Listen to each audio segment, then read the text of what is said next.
your new teacher. Thank you, Wayne.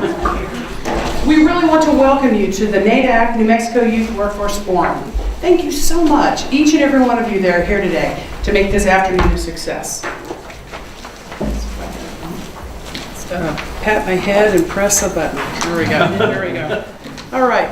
We wanted to, well, let me tell you a little bit about myself. My name is Dr. Molly Faulkner. I'm an assistant professor at the University of New Mexico, the Department of Psychiatry, and I'm also the clinical director of the State Behavioral Health Workforce Initiative. What that means is we are trying desperately to get people interested in behavioral health careers because it's really quite fulfilling. And that's why you're here today. I am actually a nurse practitioner and a clinical social worker who practices child, adolescent, and adult psychiatry.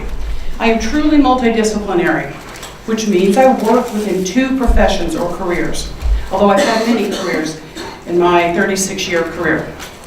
I remember how hard it was for me to decide on a career when I was graduating from high school many years ago. I remember that I just wanted to tell you that you can have more than one career in a lifetime. Sometimes kids think to themselves they can only have one career and how hard it is to decide on what they want to do. But I'm here to tell you, you can have many. 36 years ago, this May, next month, I graduated from nursing school at the University of Oklahoma, and I became a registered nurse and really have had an amazing career. I lived in Alaska, worked for Indian Health Services there, was able to fish on a fishing boat. It was fun. It was fun to get out of Oklahoma, where I'm from.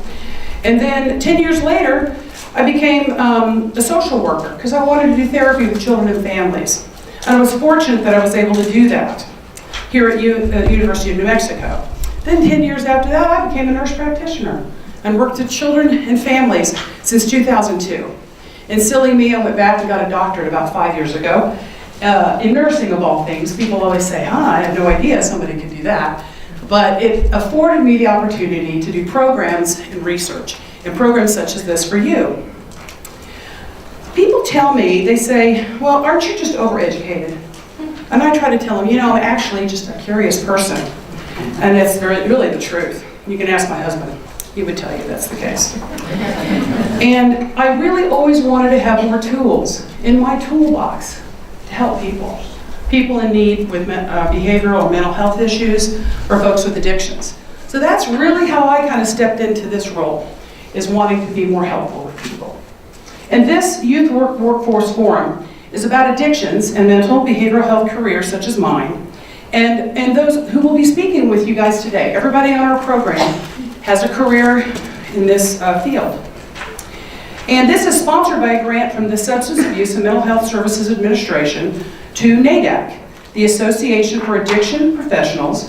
And then they gave us the grant, once we wrote them and asked for the grant to do this, to the New Mexico Behavioral Health Collaborative. We really want you guys to give a warm welcome to Cynthia Moreno Tui, who's right over here. She is she's the executive director of NAADAC, and she's a very busy woman, traveling all over the country. And we also have Heidi Ann Werner, who's out at the desk. She's the woman with red hair out there getting everybody registered today. She is the Director of Operations and Finance. And bless their hearts, they came in yesterday in the middle of that big windstorm that we were having, and they made it, and we're so happy because it's hard coming in to New Mexico when it's blowing like that. We also wanted to welcome Dr. Wayne Lindstrom, right here in the front row. He is the Director of New Mexico Behavioral Health Services Division of the entire state. And he's the CEO of the Behavioral Health Collaborative. Mika Terry, we want to welcome her. Mika, can you stand up if you're in here? There she is, right back here. She works with Wayne. She's the Deputy Director of Clinical Services at New Mexico Behavioral Health Services Division, and she is a social worker. And then we also have Natalie Rivera. Natalie, she is also with the Behavioral Health Services Division, and she is the Behavioral Health Planning Council Program Manager. Thanks for having you guys. So I wanted to tell you that hosting this event today is the UNM Department of Psychiatry's Division of Community Behavioral Health. along with our 4 partner sites listed here on this screen. We have Western New Mexico University in Silver City, and I know they're on because they just texted me. We have New Mexico State University in Las Cruces, New Mexico Highlands University up in Las Vegas, Eastern New Mexico University in Roswell, and of course here, the University of New Mexico. They can see us today as we're doing this, this streaming presentation to these sites. And we're so happy that they have worked so hard with us. It's been a lot of work to put this together for you guys. And their efforts demonstrate their tremendous enthusiasm statewide for youth. I also wanted to tell you that they will be typing in questions throughout the afternoon for us so that we can be participatory, so that we can go and answer questions that they might have for us. And I wanted to just thank specifically the site coordinators, which are at Western New Mexico University in Silver City. We have Jim Heldert, and we have Holly Hudgens from Southwest Center for Health Innovations. Then NMSU at Las Cruces, we have site coordinators Gina Trujillo, Shelley Noe, Connie Dublek. These are from the School of Nursing, those 2 women. They have doctorates in nursing practice. Eastern New Mexico University in Roswell, we have Bob Phillips. He's our site coordinator there. And at New Mexico Highlands University in Las Vegas, we have Beth Massaro. She works for the School of Social Work there at Highlands. And we have Elaine Luna, who is the director of the Montañas del Norte Area Health Education Center. And I really just wanted to thank my team right here in Albuquerque. We have Rachel Hosma. Rachel's here. There you go, Rachel. We have Gina James. Is Gina out at the registration table? I think she is. We have Kari Noskin right here. And we have Jennifer Panhorst also right here. I also wanted to give a very special welcome to Michael Ridlett, our IT AV guy, who has so deftly navigated all the partner sites and their connectivity so we could stream this event by Zoom.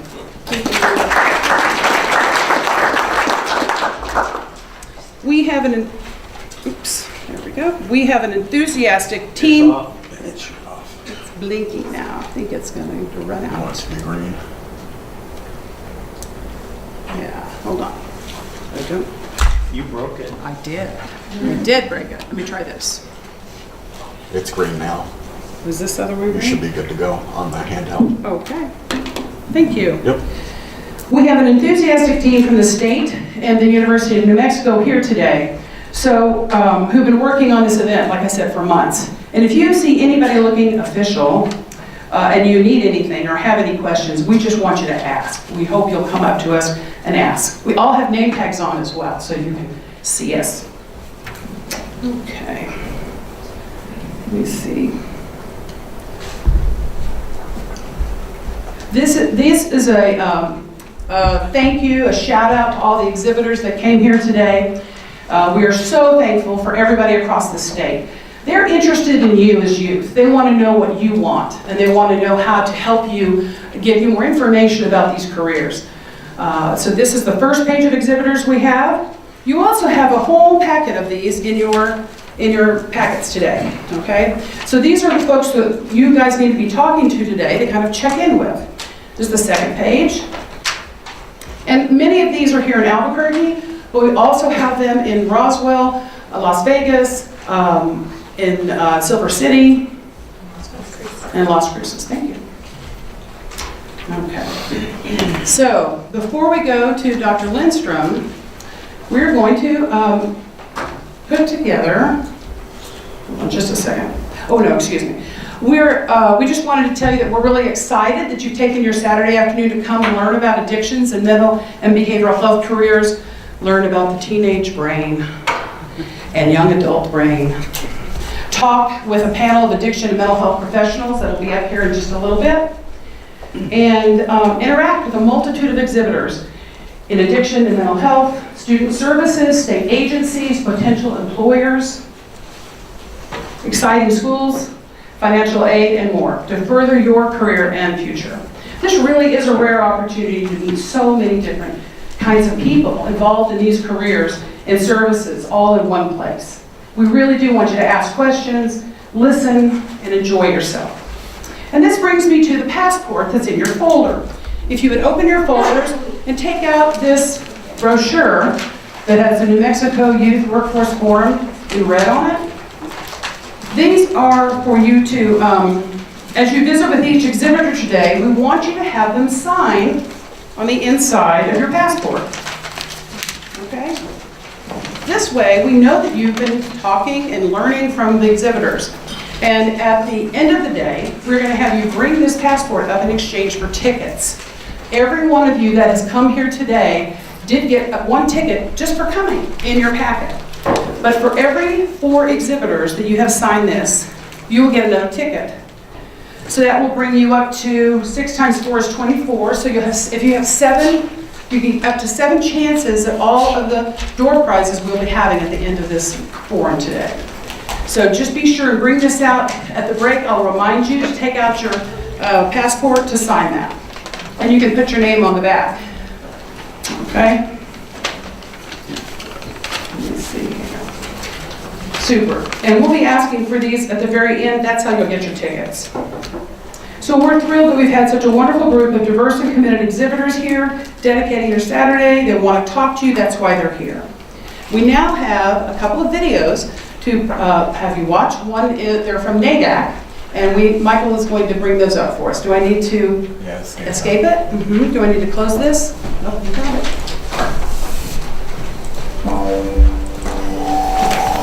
Addiction.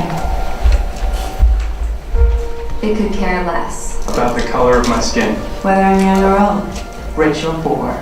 Gay or straight. Shy or popular.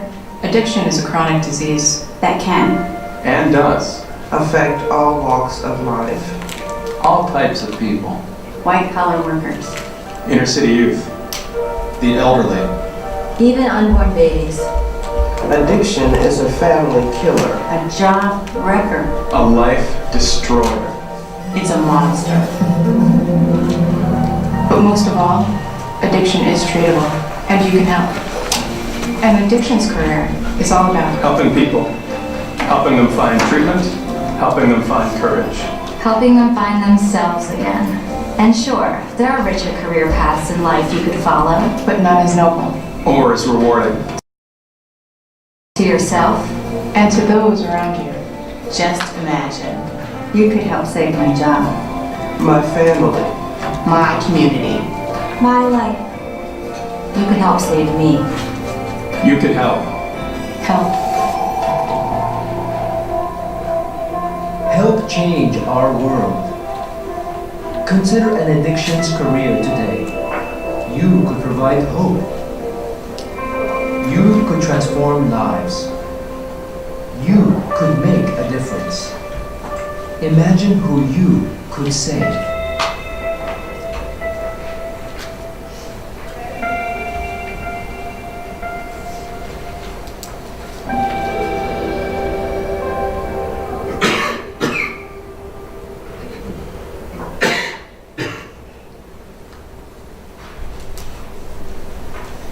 Each day when you wake up in this field, you feel a certain calling to go at your task. You don't think of it as a job, you think of it as finding some mission to go back to and to relate to. Yes, you need to have the best training and intellect and skills that possibly bring to the issues, but when you get to work and you get to see the people, many of the times the most forlorn or forgotten or neglected or discriminated against that our society can possibly do, but you work with them and you bring them and you find that underneath all of this are human beings wanting to become better, regain their spirit, take back their lives, and in the end even give back things to you in the form of gratitude and wellness. This is the beauty of working in this field. It's not just a science, it's an art. You're still a healer and you have to face all of the challenges that this field brings to it, with both the illness that's presented, the misunderstanding of the illness that's around it, and the opportunity to offer and bring people into recovery daily with the gratitude that comes with doing that kind of good healing work. There are many ways to enter this field. We need all of the workforce that we have working in it. It's really an interdisciplinary workforce when you think about it. We need researchers, we need physicians, we need psychologists, social workers, nurses. These are the backbone of what bring treatment and recovery to an individual. Most of all, we need the addiction counselors. This is a group of people that really, because of their interests, their passions, and their knowledge, want to relate day by day with the people that are trying to find recovery and trying to understand how these drugs have control over their life. Many paths can be made available to come into the field. If you were interested in being an addiction counselor, which I certainly would hope, you can do it from your experience. If you're in recovery, you can help with several years of recovery time, want to come back in the field. High regard for your experience and knowledge, and we can get the training to you and the skills necessary so that you can become a professional in this workforce. If you are already further along in your education, and perhaps a college degree or master's, you're welcome in this field, because this is a field in which you have to learn by doing. You can't really learn to work with this illness in a classroom. You have to apply yourself. So coming into the field with that background is perfectly welcome. Perhaps you're a second career person, somebody who's recently retired, and saying, now, what can I really do with my life that has meaning and purpose? I've flown airplanes, or I've worked in a company for so long. Now I want to really help people. What better place to come in this world, in this field, where you can learn every day from work you do and feel every day some gratitude for the work that you do. Really are needed and wanted in this field with the professional degrees and experience that will be afforded to you as you go along. All of us in an interdisciplinary workforce bring together for the first time with one science, one field, and the one vision that's going to bring recovery to this country, the communities, and the families and the individuals in it as we remove drugs from our life.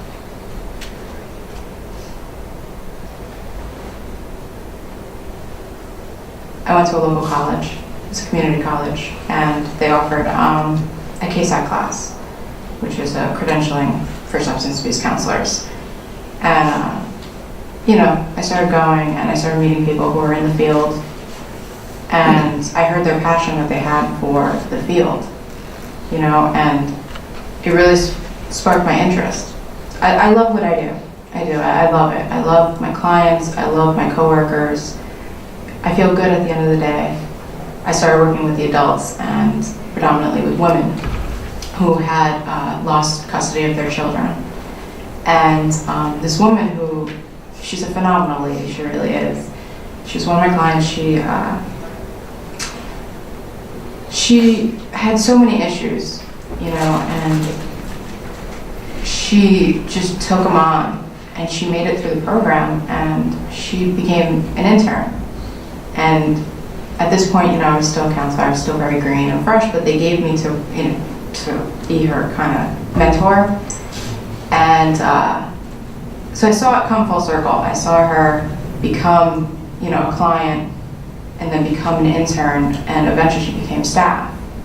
So I saw her full circle, and it was really kind of amazing to me to kind of sit back and see her go from one stage to another to another.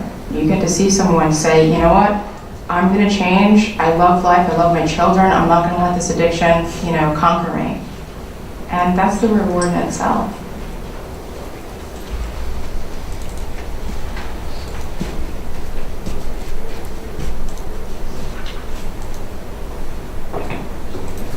Thank you.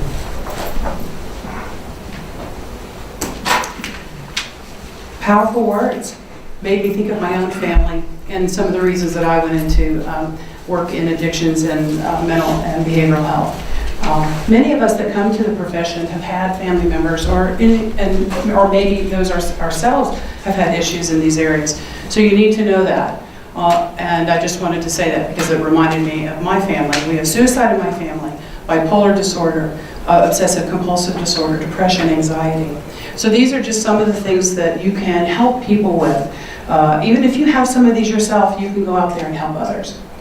So I would like to introduce to you now Dr. Wayne Lindstrom. He actually has a doctorate in social work. He is the director of the New Mexico Behavioral Health Services Division, and he is the CEO of the Behavioral Health Collaborative. Thank you, Mike. Thank you, Mike. Before I get to official business, which is a proclamation from Governor Susana Martinez, I wanted to share with you a little bit about how I got here. So I oversee behavioral health services for the state of New Mexico. And when I look back at my early days, I wonder, how did that kid get here? I was born to a single mom who was a high school dropout. She waited tables to make a living. She ended up being single because my father split, never to be seen again. And when I was 9, she married a gentleman who was suffered from chronic alcoholism and who was extremely abusive when he was intoxicated. He beat my mother once so badly, the next morning when I saw her, I didn't even recognize her because her face was totally black and blue. Both her eyes were totally shut from being swollen. And so those were kind of the humble beginnings for me. And in elementary school, I did really well because I really didn't have to apply myself to get good grades. So it was easy. But by the time I got to what you call today middle school, I had to crack a book once in a while. And that got in the way of running the streets and having a good time. So I wasn't really very interested in the things that got in the way of that. So I, would do just enough to get by, and most of my grades were C's and D's. And back in those days, there was not the kind of universal education we have today. The girls all had to take home economics classes where they learned how to sew and cook and do those kinds of things, and the guys took shop classes. So I took wood shop, I took print shop, I took metal shop, and then I took drafting, how to do blueprints for building buildings. And I thought, this is pretty cool. I was actually getting an A in that class. And then the English teacher gave us an assignment where we had to write a paper on what we wanted to do when we grew up. I had no idea. I had never really thought about it. But drafting was cool, so I did mine on being an architect. My best friend did his on being a social worker. And even though I was an inner city kid, I'd never heard of social work before. So before we turned our papers in, he read mine, I read his. And I was just blown away. And I said to him, "You mean somebody will pay me money to help people?" And he said, "Yes." And I knew, that was 9th grade, that's what I was going to do. That's what I was going to be. People have asked me, well, what became of him? Well, he didn't become an architect. He became an organic lettuce farmer. So go figure. But anyway, the fact that I had this new sparked interest, it didn't change my behavior any. It was still a juvenile delinquent getting in trouble. But I made it to the 11th grade. And in the 11th grade, I'm taking chemistry and trigonometry and a foreign language. And I'm thinking, this is a waste of my time. All I want to do is help people. What do I have to take these things I have no interest in whatsoever? So I'm really thinking about dropping out of high school. Well, they had a career day, and they had professionals assigned to different rooms in the school, and I looked at the list to see if there was anybody there representing social work, and there was. So I went to that room. I don't remember anything but one thing that the woman said, who was a social worker that day. She said, if you want to be a social worker, you have to go to college. I thought, college? I don't even want to finish high school. And you tell me I have to go to college? And nobody in my family had ever gone to college. I didn't have a clue about what college was, but I went straight from that session down to the guidance counselor's office. I'd never been in there before. And this woman greets me and she says, "Can I help you, young man?" And I said, "Yeah, I want to be a social worker. I just found out I have to go to college. What do I have to do?" She says, "Just a minute." She goes and she pulls my file. She comes back. She's got it open. She's shaking her head. She said, "I'm really sorry to tell you this," but she said, "Given your record, your poor grades, I don't see any way you're ever going to get into college." And I said, "Come on, there must be something I can do." She said, "Well, maybe if you get all A's your senior year, apply to some colleges, maybe you'll get lucky and they'll let you in." Okay, I better shape up. So I got all A's and 1 B my senior year. And I applied to one school, and that was Bowling Green State University in Ohio, which is my home state. And the only reason I chose that school was because I thought the name sounded cool. I didn't even know if it had a relevant course of study. I also didn't know that college costs money. So my graduation from high school was in June. My birthday is in May. I turned 18. My mother sits me down. It turned out my father had traveled to Chicago after he abandoned us. And when I was 5, he was killed in an automobile accident in Chicago, but he was a World War II combat survivor. And so my mother got survivor benefit checks every month from the Veterans Administration. And unbeknownst to me, she would cash those checks and she would buy a U.S. savings bond. So here I am, 18, my mother sits me down and wondering, what's up with this? And she hands me this stack of U.S. savings bonds. And she said, this is yours. And now I had money to go to college too. So I go off to Bowling Green State University, did accept me as a freshman, and I found out college was as much fun as it was running the streets. I had a great time. And in those days, if you were 18, you could drink 3.2 beer, which was cheap beer, and you had to drink a lot of it to get a buzz. And so we'd drink it pitcher by pitcher. I indulged in far too much of it, I'm afraid, and I finished my freshman year with a 1.8 GPA. And the dean of students called me into his office, and he said, young man, why are you here? I said, because I'm going to be a social worker. He said, I've got bad news for you. He said, not only are you not going to be a social worker, you're not going to be a college graduate. And I said, what do you mean? He said, well, if you don't pull a 2-pointer better next semester, you're out of here. And I thought, I'll be darned, I've got to straighten up again. So the next semester I got a 3.4, so I was able to stay. I make it to my junior year. I'm taking a 300-level sociology course. Those of you that don't know about this, you'll figure it out when your time comes to go off to college. And the prof asks, how many of you in this class want to be a social worker? I raised my hand. He said, well, today if you want to be a social worker, you have to go to graduate school. And I thought, the system's screwing with me again. But I was a little smarter by that time, and I looked at graduate programs across the country. I really liked the program at the University of Michigan, the University of Pittsburgh. I applied to both, I got accepted to both, and I chose to go to Pitt and get my master's degree in social work. Much later, I had the opportunity to have a federal fellowship and get my PhD. But if it hadn't have been for that paper in the 9th grade, which became my goal, I don't know what would have become of me if I'd have dropped out of high school and continued running the streets, getting in trouble, if I ended up in juvenile detention, etc. My life probably would have taken a very, very different path.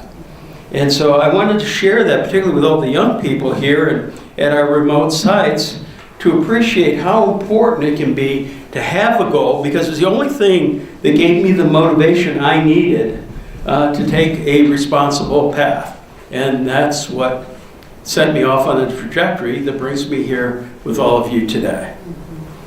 So there is hope. So regardless of, where you come from, the paths you've walked up to this point, etc., if you have a dream, something you're passionate about, something that's meaningful to you, there is hope, and it can, in fact, become a dream that comes true. So let me get back to official business. I have here a proclamation from the governor, and when she heard about the fact that we were doing this forum today, she wanted to issue a formal proclamation. When I go around the state talking, I typically say that our #1 challenge in dealing with not only substance use disorder issues, but so many problems that plague us, including all the effects of poverty in our state and all the things that come with it, is that we do not have an adequate workforce. We don't have an adequate workforce around preventing these problems, treating these problems, or working to support individuals in their recovery from these problems. We've got, when it comes to things like Medicaid, which is an entitlement, we have ample resources. We just don't have the workforce. And so that's why we're trying to make an appeal to all of you young people that there's very rewarding careers available to you. We desperately need you. The state of New Mexico and its citizens and the children of tomorrow all need you as well. So let me read the final line here in the proclamation in closing. The governor says, after a number of whereases which identify the problems that we are dealing with in the state of New Mexico, now therefore I, Susana Martinez, governor of the state of New Mexico, do hereby proclaim April 14, 2018 as NAADAC Workforce Development Forum Day. Thank you very much.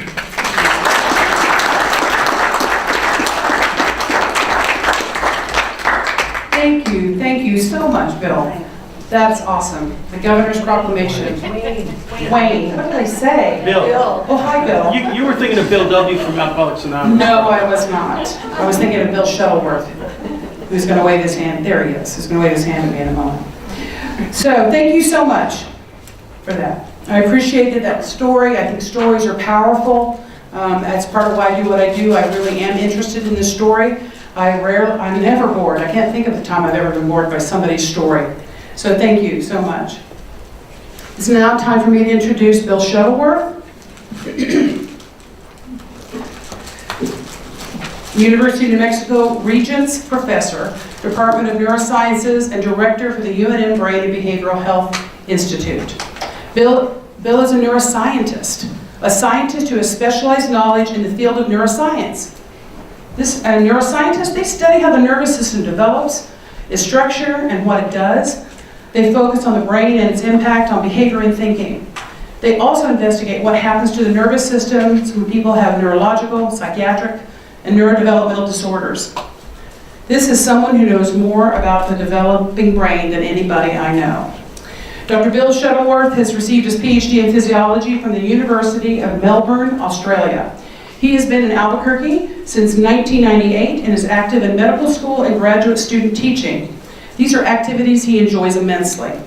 In addition to teaching, he has a research laboratory here at the UNM Health Sciences Center where he has been concentrating on spreading depolarizations, dubbed as brain tsunamis, and their involvement in the progression of brain injury.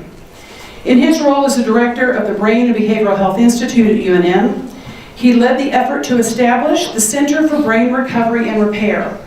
The center recently received a 5-year, $11.6 million NINH award, National Institutes Health Award, to develop interventions for people living with the devastating consequences of brain injury. He is passionate about making sure that the UNM research is interdisciplinary and connected with the real needs of New Mexicans. Please welcome Dr. Bill Shuttleworth.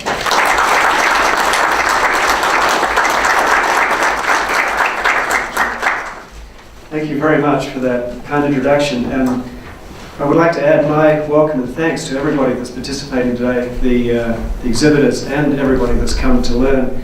This is a very important day, and I'm very pleased to be a part of it. Thank you very much. So I would like to spend just a little bit of time talking about the teenage brain. And I think this is fun to discuss, but also very important to discuss because it frames how I think about addictions and mental health and treatment. I'll give you my bottom line first. I work with a lot of different types of people in the Brain and Behavioral Health Institute, neurosurgeons, neuroscientists, physiologists, the whole spectrum. The people I put at the top for doing the most fine, delicate, amazing work at restructuring the human brain are counselors, social workers, psychologists, people that work with their voices and their minds to think how to develop and maintain new, helpful circuits in people's brains. To me, that's the creme de la creme of someone working with brain plasticity. Neurosurgeons are fabulous. I'm not denigrating them. They lop out big chunks of brain that don't work well. But who gets in and tweaks circuits and makes a brain better? To me, that's people that sit with less shiny cars, but as already has been pointed out today, perhaps more fulfilling careers, and certainly in my view, very elegant and scientifically beautiful careers. So that's my bottom line. That's why I'm excited to speak today. I'm going to talk a little bit about the teenage brain, because there's a lot of exciting stuff going on, and it's nice to talk with teenagers. I talk a lot to medical students, and they don't care about this. They just want to get through their tests. So it's fun to talk with you about things that matter to you, perhaps, in this room. And the main point is that the teenage brain, as indicated here by the National Institutes of Mental Health, is still under construction. There's a lot of good stuff that's going on in the teenage brain that has to happen in the teenage brain. Otherwise, you wouldn't be very interesting. You wouldn't have very good things that differentiate you from your parents, and you wouldn't go out and have fulfilling, rich lives. So it's very important that the brain does interesting things while you're a little bit older and can experience the world in a different way than with the strict confines of your parents. So I'm going to try and make 3 points. We don't have a whole lot of time today, but I'm going to try and concentrate on 3 main points. One is to make the point that the brain is always changing. And that's very important to understand. Some folks have the assumption that the brain is this organ like your kidney or your liver. You're born and it's there and it's fixed and it works, thank goodness. But for most of us, it's a real eye-opener or ear-opener to hear that the brain is always changing. Even this conversation we're having today changes the physical structure of your brain. And I think you need to know that if you're going to understand how counseling or other types of therapies actually work.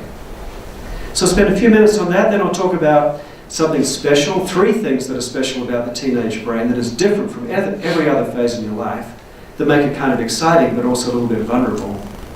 And I'll close with just a few minutes on drugs and think about the fact that drugs actually hijack important biology. It's important to have reward centers, it's important to feel happy, and it's interesting to know how that can be hijacked by drugs that lead to addiction and other problems. So to the first part, the brain is always changing. Most of us have a good view of the outside of the brain and consider it as a fairly solid, immutable structure. But when you look down inside the brain, as we've done here, if you haven't seen this before, this is the building block of brain. This is a single nerve cell or a brain cell that exists inside the brain. It's very small. Perhaps the middle part of it is only a few microns, a few millionths of a meter across, and the whole thing might be only a few hundred microns long. But these things are very important as individual little computing devices in your brain. What these little brain cells do is take a lot of information at one end, this end of the neuron or the brain cell, and they do a lot of computation with that and then integrate that information and send it out, send a message, perhaps a very long distance to another part of your brain or indeed another part of your body. Each one of these little devices does a lot of computation. The computation here, if you try to mimic that with computers, the computation that occurs in all parts of this are about the equivalent. To try and mimic this, you would need a fairly high-powered laptop for one brain cell to mimic its activity. But guess what? You have a lot of these. Any guesses? Anyone know how many brain cells you have in your brain? Millions, yeah. Many more than millions. Anybody have another number? Billions? Yeah, about 80 to 100 billion nerve cells inside your brain. Now think about that. Now think about the computing power of one laptop, and then think of a stack of 80 or 100 billion of those. That's a very impressive amount of computing power. And that's not just because you've got lots of these brain cells, it's because they all talk to each other. There's about 10,000 connections per neuron, so 100 billion times 10,000 gets you to 10 to the 15 pretty fast. That's a number of connections, and then the combinations of connections becomes astronomical. So you're walking around with more computing power. Actually, your ability to transfer information in your brain is faster than the fastest supercomputer that man has built, and it will be for about the next 3 or 4 years. And you can power that on a hamburger rather than a small power plant. So your brains are incredibly powerful. But my point is not just that. The point is that they are also very dynamic. So here's a little bit of science. This is from a review from the Journal of the American Academy of Child and Adolescent Psychiatry. A very good long name, but it's a nice authoritative source that puts the map of how all these neurons get to be there in the timeline that we're interested in today. Because we're going to try and get to talk about adolescence. Here's birth here. This is conception here. So this is the 40 weeks of gestation. All of these hundreds of millions of neurons get pretty much to the right time and the right place pretty early on in utero.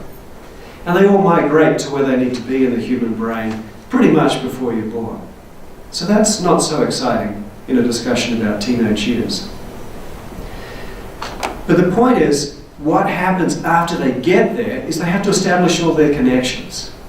So just getting there is okay, but getting there and talking to the right other people with the 10,000 connections is the really interesting thing about brain development. So think about what you need. When you pop out after 9 months in the womb, certain things have to happen really well right away.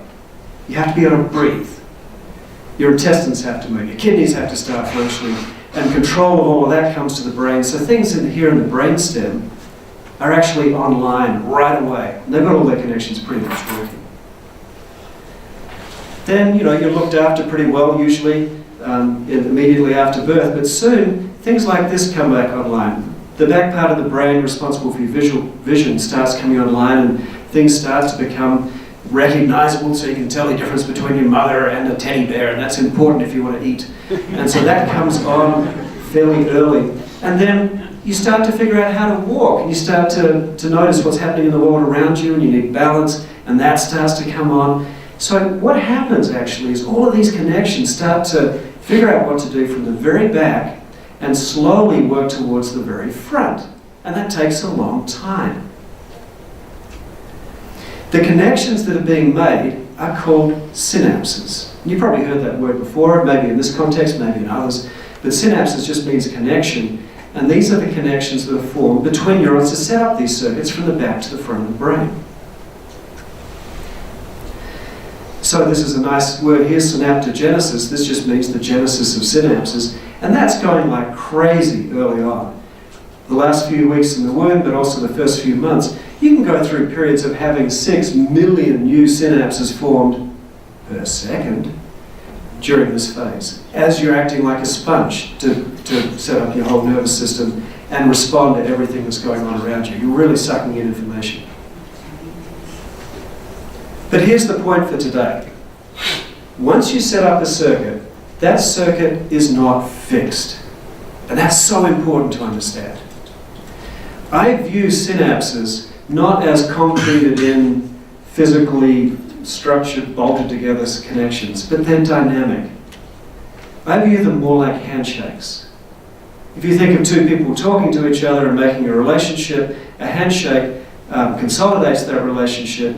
It starts with maybe something like this, and then evolves. And if you look in the brain, you can see something that looks quite like this. You can see immature connections where small bits of brain cells are talking to each other. This is one part of a brain cell that's getting information from other brain cells. And this is the beginning of a connection, which then, if those neurons talk together a lot, if that's something that the brain chooses to do a lot, you consolidate that into a real handshake and you get a mature connection between neurons. So the principles that make this work are quite straightforward. The catchphrases are neurons that fire together, wire together. This has been known for, or postulated for some decades now, but the idea is that we have a dynamic system that responds to what we put into it. So use it or lose it is another way to think about this, or neurons out of sync fail to link. So this is very important in development because what it means is that setting up of the nervous system and maintaining the nervous system in the structure that you want is dependent on the choices you make and the inputs you get. So this is an example of it's a nice movie that shows a lot of these connections. This shows one brain cell, what's in white here is one brain cell loaded with an indicator, and all these little bumps here are connections it's making to other cells. And you can notice a few things right away. One is that it's very dynamic, they're all wobbling around, they're talking to each other, trying to figure out whether this handshake should stay or not. And here, this is something quite beautiful. This is the birth of a new connection, which didn't exist before.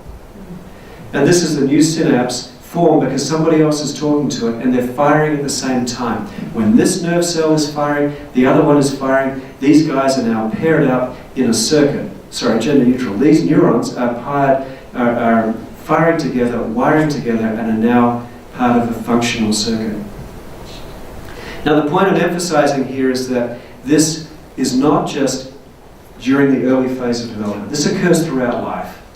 This is occurring in our brains right now. So if you remember anything from today, which I hope you will, the videos this morning that we just saw, I will not forget.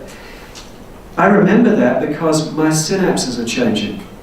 The physical structure of my brain has changed and will stay with me as long as I remember this, perhaps for the rest of my life, what I heard just a few minutes ago. And so when you're counseling, doing social work or other careers related to changing brains, what you're doing is changing the structure of this connectivity. So let me tell you 3 things that are special about the teenage brain in this context. So does anyone know what neurons these are? These are very special. Anyone know? Anyone taken a neuroanatomy class? Okay, trick question. These are 2 trees. So a lot of neurons actually look like trees because they do the same sort of thing. They're trying to gather lots of information, so they have lots of processes out here. A tree does the same thing. It tries to gather a lot of light with leaves. And what you can do is prune a tree to make it work a little better. And so this tree on this side here is unpruned. It's the same type of tree that's been pruned, and it's now a little bit more efficient, collects light better, and makes fruit better. Guess what? Your brain does the same thing. So after this period of incredible growth and spreading out connections everywhere, you can't keep acting like a sponge all through your life. If you do that, you would be full. You would be paralyzed with indecision when one stimulus comes along and think, well, I have 10,000 possible answers for you to that one question. And that wouldn't get you very far. You need to figure out how to respond quickly to be an adaptable, interesting person that survives in the world. And so what happens is, after that big period of growth, you trim back a lot and choose to keep what works. So this synaptic pruning is prominent throughout the brain, but the most interesting thing today is in the adolescent, a lot of this pruning takes place in the frontal lobes, something we haven't talked about at all yet. What's shown here is a child's birth. These are young neurons. At 7 years of age, things have gone nuts. You've got tons of information flying everywhere. And at age 15, you trim this back to preserve what's useful without nonsensical junk that gets in the way. So again, this is back to front. So the back does this first. The frontal lobes, this happens last. And it happens much later than most people think. Often you think about this all being set up early in childhood. Frontal lobe special. This is a place in the brain that gives you your identity, your executive control, your decision making, and all the things that are very different from things at the back of your brain. Things like vision. Doesn't matter how much you want to change your vision, you can't really change it very much, but everything you do throughout your life can change how you respond and make decisions and communicate with other parts of the brain. So frontal lobe is special, and it's not fully developed and differentiated at the age of 7. Because if it were, that would be how you would go through life as a 7-year-old, but it doesn't work like that. Instead, this is an imaging study that was done and published in 2004, and it's a movie that shows thinning of the brain. It shows this pruning of the dendritic structure. They took a group of 13 children from the age of 4 through to 21, and they repeatedly imaged them with an MRI scanner and looked at where things got thinner in the brain. And this is the front of the brain here, these are the frontal lobes, this is the back of the brain. And if you notice, this is still shots from that movie showing at the beginning here at the age of 5, along this red line to the age of 20. Look at the back of the brain here. This is visual cortex. That was already figured out. That was set up and ready to go, so it's already blue. The front of the brain still had too much stuff, which then, through adolescence, here between probably 15 and 20, got trimmed back to keep what was useful through the experience that these children and adolescents were having. And so that's a bit of a surprise for many people, that there's a lot of brain circuitry being established much later than the rest of the brain, and the areas of the brain that are involved in a lot of important decision making. Okay, so that's one thing. The second thing is that there's something else very exciting going on in the frontal cortex, and that is the chemistry is changing. So I won't go into this in a lot of detail, but I'll give you two punchlines. You have a lot of chemicals in your brain that do a lot of important communication, but the big two are glutamate, which turns things on, that's your excitatory transmitter, and GABA is your primary inhibitory transmitter, a stop signal and a brake signal for neurons. So different neurons release different amounts of these, but I want to show you this one picture because it shows you the second interesting thing happening during adolescence. What it shows here on the left is all this proliferation and migration. I've already talked about that a little bit. That's neurons getting to the right time. That all happens pretty early. But then this scale here goes from age 0 to 25. And this black line here shows the pruning at the prefrontal, this is the front of your brain, in the decision areas, of excitatory synapses. These get pruned down through early teenage years. And that's good. Look what happens here. These are prefrontal inhibitory synapses. These are the things that help you slow down or inhibit or prevent circuit activity. And they come on really late. Between 15 and 20, that's where most of these synapses go up. So guess what? Your brain isn't developed. There's a lot of stimulus which helps you. And this is actually very important for you to get out in the world and have experiences that get put into your brain, that get laid down in the circuits without a lot of inhibition. And there's neurobiology that supports that. The third thing that I want to point out is that there's a whole lot of other cells in your brain, not just these nerve cells. These are called glia. If you've heard of glia, you might know that these outnumber neurons, and we're still trying to figure out exactly what they do. They probably do a lot more than we currently think. But one thing we know they do is that they do wrap around brain cells and help insulate and speed up the transmission between brain cells. The details here aren't so important, but the point is, if you've ever looked inside the brain, there's a lot of white matter and grey matter. You've probably heard these terms before. Grey matter is usually what people talk about as being brainy. Well, grey matter is this outside rim here on the very outside of the brain. This is where all the brain cells that I've been talking about are most prominent. What you see on the inside is a lot of white matter, and that's the insulation. When a circuit has been established, it gets wrapped up in myelin, this protein, to help the conduction go a lot faster. And so if you look at an image like this, on the right, these are getting quite trendy these days. These are maps of all of these fast pathways that are established between the brain, within the brain. So this is my last piece of data to emphasize this last point about what's special about the teenage brain. This is age 0.1 years. 1 year is a log scale up to age of 50. We've talked about all these interesting things, but what's new here is the blue line. And that's the accumulation of this insulator, which is for consolidated pathways that need to go fast.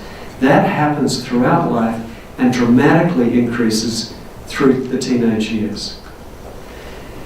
So if you put all of that together, the special features of the teenage brain are, just from today's discussion, that there's a lot of pruning at the front of the brain. There's a lot of excitation and inhibition comes in later. And consolidating these and speeding them up, talking to other parts of the brain, is surprisingly late, even into your 20s and late 20s, perhaps, in some parts of the brain. So that means things that you do to a teenage brain may change it much more than it would to an adult brain. That means that bad things can happen possibly faster and get consolidated more easily in a teenage brain. But on the flip side, you have the ability to make change in beneficial ways as well, using these same mechanisms, because it's just as classic to put in good things. And that's my message for the teenage brain. The last comment, because we are running a little over time, is just to talk a little bit about how drugs fit into this picture. From a neuroscientist point of view, there's a lot we could talk about, but I want to make just one point that fits with the context of these other two things today. One is that the point is you have a reward system in your brain for a very good reason.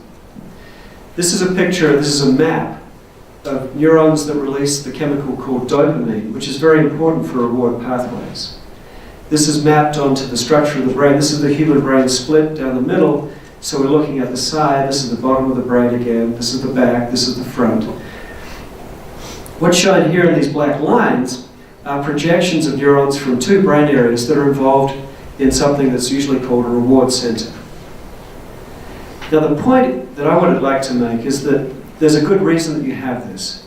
When you, through evolution or whatever system you use to imagine how we get to be here today as a civilization, it's been very important to have a system that rewards building the right brain. You need to respond appropriately to things that nourish the body. You need to respond to food. You need to respond appropriately to members of the opposite sex if your interest is in reproduction. There has to be a system in place in the brain that encourages you to do those things that make you healthy and reproductive and good parents and all the rest of it. So things that make you feel good are connected to all your other experiences and send off this little alarm in the middle of your brain saying, that felt good, do more of that. Eat more of those healthy foods. Eat this fatty, salty food because you might need that if food becomes scarce. And that sends a reward signal, says do that again. And when you do that again, think about what's happening in the brain. Synapses are connecting, neurons that fire together, wire together. And so with this feedback from a reward center, you do things that help build your brain because of this reward. It's extremely important for all of us. So that circuitry exists for all of us, and it can be hijacked. If you think about a drug like cocaine says, but in the biology of it, it doesn't matter all of these complex pathways from the top of your brain, from your memories, or trying to establish good relationships, or have people think you're doing a good job. That'll get you a little bit of dopamine, but I can get you a lot of dopamine without having to go through all of that by directly hitting neurons in these pleasure centers and allowing your dopamine levels to spike astronomically high compared to the little bit you're going to get by being a good person or by eating good food. So drugs like cocaine, amphetamines in different ways allow dopamine levels to get very high without following these normal pathways that are important for healthy lives. Things like opioids, alcohol, do it in more complex ways, but they also lead to increases in firing of neurons in these pleasure centers, bypassing, again, good social interactions or good habits that we should develop in order to be healthy individuals. So I won't talk a lot more about specific drugs, but if you read up on them, the place to look is about dopamine and about pleasure centers and the nucleus accumbens and the VTA. But I think the point is, when you're starting to think about treatments, one way to think about this, and there are many ways to think about treatment, is that in addition to having pathways that have become very strengthened in someone who gets a very strong reward from a drug, for example, it can be very difficult to say what you're doing, responding that way, is wrong. In that person's brain, there is very strong biology that's making a very strong response to that drug or that situation, that you can't just say, please ignore that. This is really strong biology. That it's the most profound way you could expect to strengthen a circuit and have it consolidated, especially in the teenage brain. So one thing to think about is how difficult that is and how important your work is to do that. But also think about this circuitry and find other ways to get dopamine up and build new circuits that are healthy, new circuits that support a happy life that involves rewards coming from things that are not destructive. Those pathways can be built. That's the point of today's discussion, is that it's not fixed, especially in a teenage brain. Can you work around, build a new pathway to exercise or loving relationships or other hobbies that provide the dopamine you need to feel good, so that the other can be safely ignored without the brain, which is incredibly smart, will do a lot of things to find that dopamine if you can provide other pathways for that to happen. So to sum up, my points are that the teenage brain is still under construction. I think it's a really important phase. The brain's got an extraordinary capacity and potential that should be embraced. You should not wrap up a teenager in cotton wool and tell them not to have exciting experiences. I think you need that. I think you need to build a brain that's resilient and has capacity for different experiences to build the brain you want. And you're in charge of that. So enjoy that. But at the same time, that makes it a vulnerable phase. And understanding that process, I think, is important for understanding support and safety, and understanding that drugs of abuse in some ways can hijack reward pathways is important to think about. The behavioural change requires skilled support for the construction of new neuronal pathways. And that's where I tip my hat to social workers, counsellors, psychologists and others who do this important work and tweak the circuits of the brain in such an amazingly important way. So thank you very much. Appreciate it.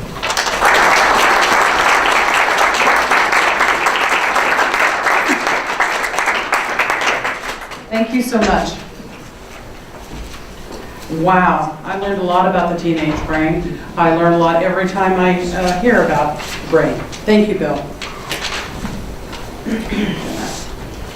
Escape.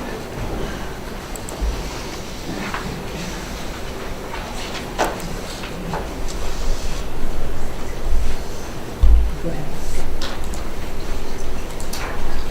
Thank you. Thank you, Michael. Super. Well, we're getting ready to take a break. And I just wanted to tell those exhibitors that are here that need signed photo releases that Jen Panhorst, and she's going to raise her hand over here, she's going to be looking for you, and she would like you to look for her, so you can sign that for us. I wanted everybody to take a break for about 15 minutes, get up, stretch your legs, talk to exhibitors, get some food, and by all means, get those passports signed. We'll be back at 2:50. Well, did everybody meet somebody at the last break, at this break? Yeah, did everybody get their passport at least started to sign? I see Nico up here. Good, great. So we're going to move to the next portion of our event today. And we are so pleased to have Cynthia Moreno-Tui here with us today. Cynthia is the Executive Director of NAADAC, the Association of Addiction Professionals. Ms. Moreno-Tui is the Executive Director of NAADAC. I just said that, the Association of Professionals. I'm so sorry. Ms. Moreno-Tui holds a bachelor's degree in social work and advanced studies in social work and public administration and a certificate in addiction studies. Ms. Moreno-Tui previously served as the Executive Director of the Dania Institute and Central East Addiction Technology Transfer Center. Prior to that, she was the Program Director for Volunteers of America Western Washington, serving homeless populations and dealing with the co-occurrence of poverty and substance abuse issues. In addition, for over 20 years, Cynthia has been the administrator of multi-county publicly funded alcohol, drug prevention, intervention, treatment centers with services ranging from prenatal care to serving the elderly, the lifespan. She has been a trainer in domestic violence, anger management, and conflict resolution for over 35 years, as well as an international, national, and state trainer in a variety of topics. Ms. Moreno-Tui is a curriculum writer in addiction screening and evaluation, counseling methods, conflict resolution, co-occurring disorders, and medicated assisted treatment and recovery. Her book, Rein in Your Brain, From Impulsivity to Thoughtful Living and Recovery, was released May 2014, Hazelden Publishers. She has served as President of NAADAC, Certification Board Commissioner, International Chair, Treasurer, and Legislative Chair for NAADAC. Please welcome Cynthia Moreno-Tui.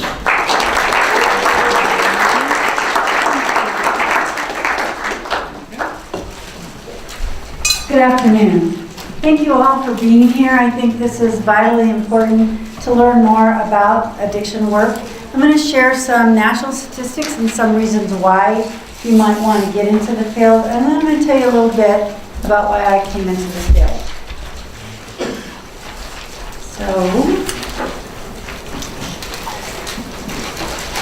So you know, the addiction and mental health workforce is a workforce that has been steadily growing over the years, and yet lately it has been declining a little bit.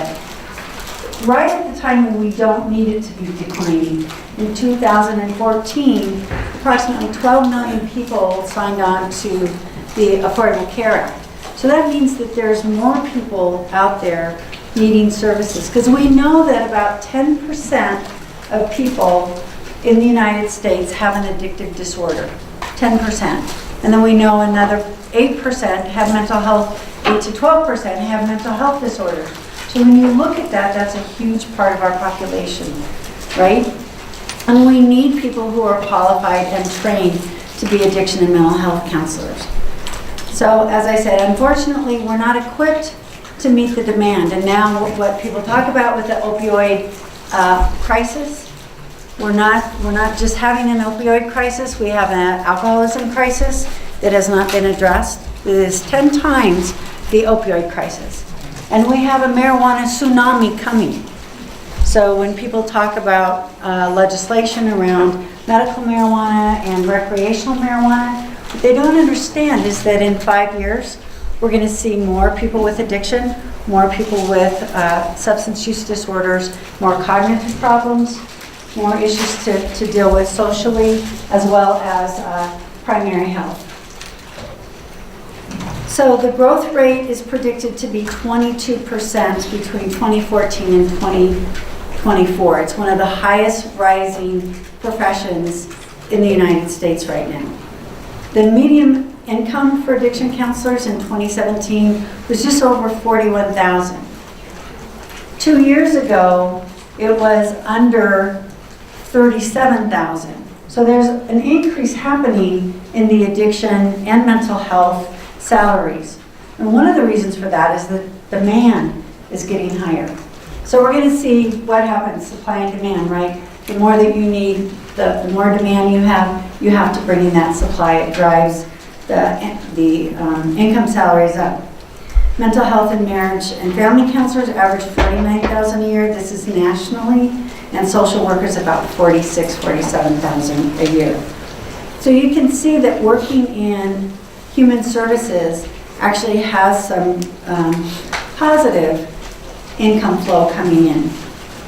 What we're working to develop nationally is to recruit. That's one reason why we're here, right? Is to help people understand that recruitment is important. We want you to think about these careers as a possible career for you or for maybe someone that you know. The other issue is retention. How do we retain people once they get into the field, especially with the amount of work that it takes? Not just, people often say to me, well, it's the paperwork that bothers me. And now that we have electronic health records, we have more flexibility than what we had before. We have more development issues, so the other piece of recruitment is development, or retention is development, helping people to develop as addiction counselors. So one of the methods that we're using now is mentoring. So it's really helpful to mentor people into this field, because there are a lot of nuances to working with people with mental health and addiction disabilities, right? Substance use disorders. It takes a lot of different work to do that, and a lot of mentoring. There's a lot of new areas of practice now for addiction professionals. So how many of you have heard of recovery support workers or recovery support specialists? So this is a fairly new, upcoming group of people working in the profession. These are people with life experiences working out of recovery-oriented systems of care or recovery centers. And oftentimes you don't need as much education and background except your life experience and some specialized training. It's another way to get into the field. It's another way to get trained and then to decide, is this a career for me? Is this something I like to do? We have treatment readiness programs now across the United States, so pre-treatment, before people actually get into treatment, what could they be doing to help support their recovery? We have an emerging adult population, the aging of the field, right, or the aging of the population. So we're seeing more and more people with age-specific, late onset addiction. So people in their 60s, 70s, 80-year-old people who never had addiction disorders or mental health disorders before, now emerging with addiction disorders. Again, why is that? Change of life issues, physiological issues that come in. So we're seeing more need for that. One of the exciting things we're seeing is more services in colleges. So we have recovery colleges, and we have recovery high schools or recovery centers within those. We see more need for primary treatment and treatment provider liaison work.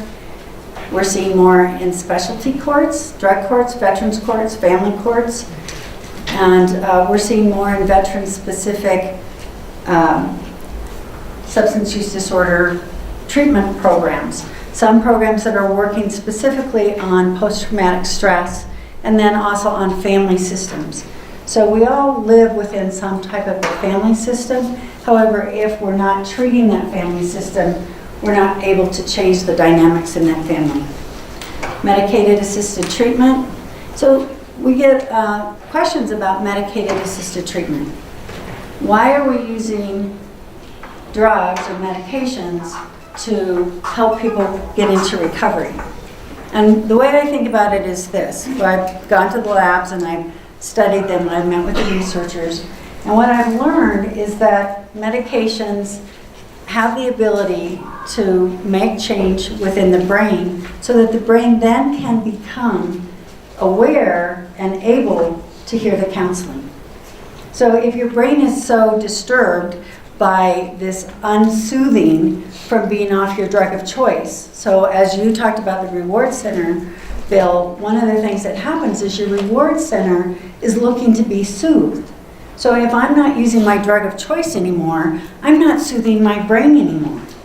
And so it makes it really hard when I go into treatment to sit and be ready to hear what counselors have to say, or to sit and be able to hear the information, because my brain is saying, I want something different. This doesn't make me feel good. Until you learn how to build that reward system differently and make it feel good differently. So that's what medications do, is it helps to make I like to say, it helps to make the brain more available. But it isn't for everybody, right? Just like there is no magic bullet.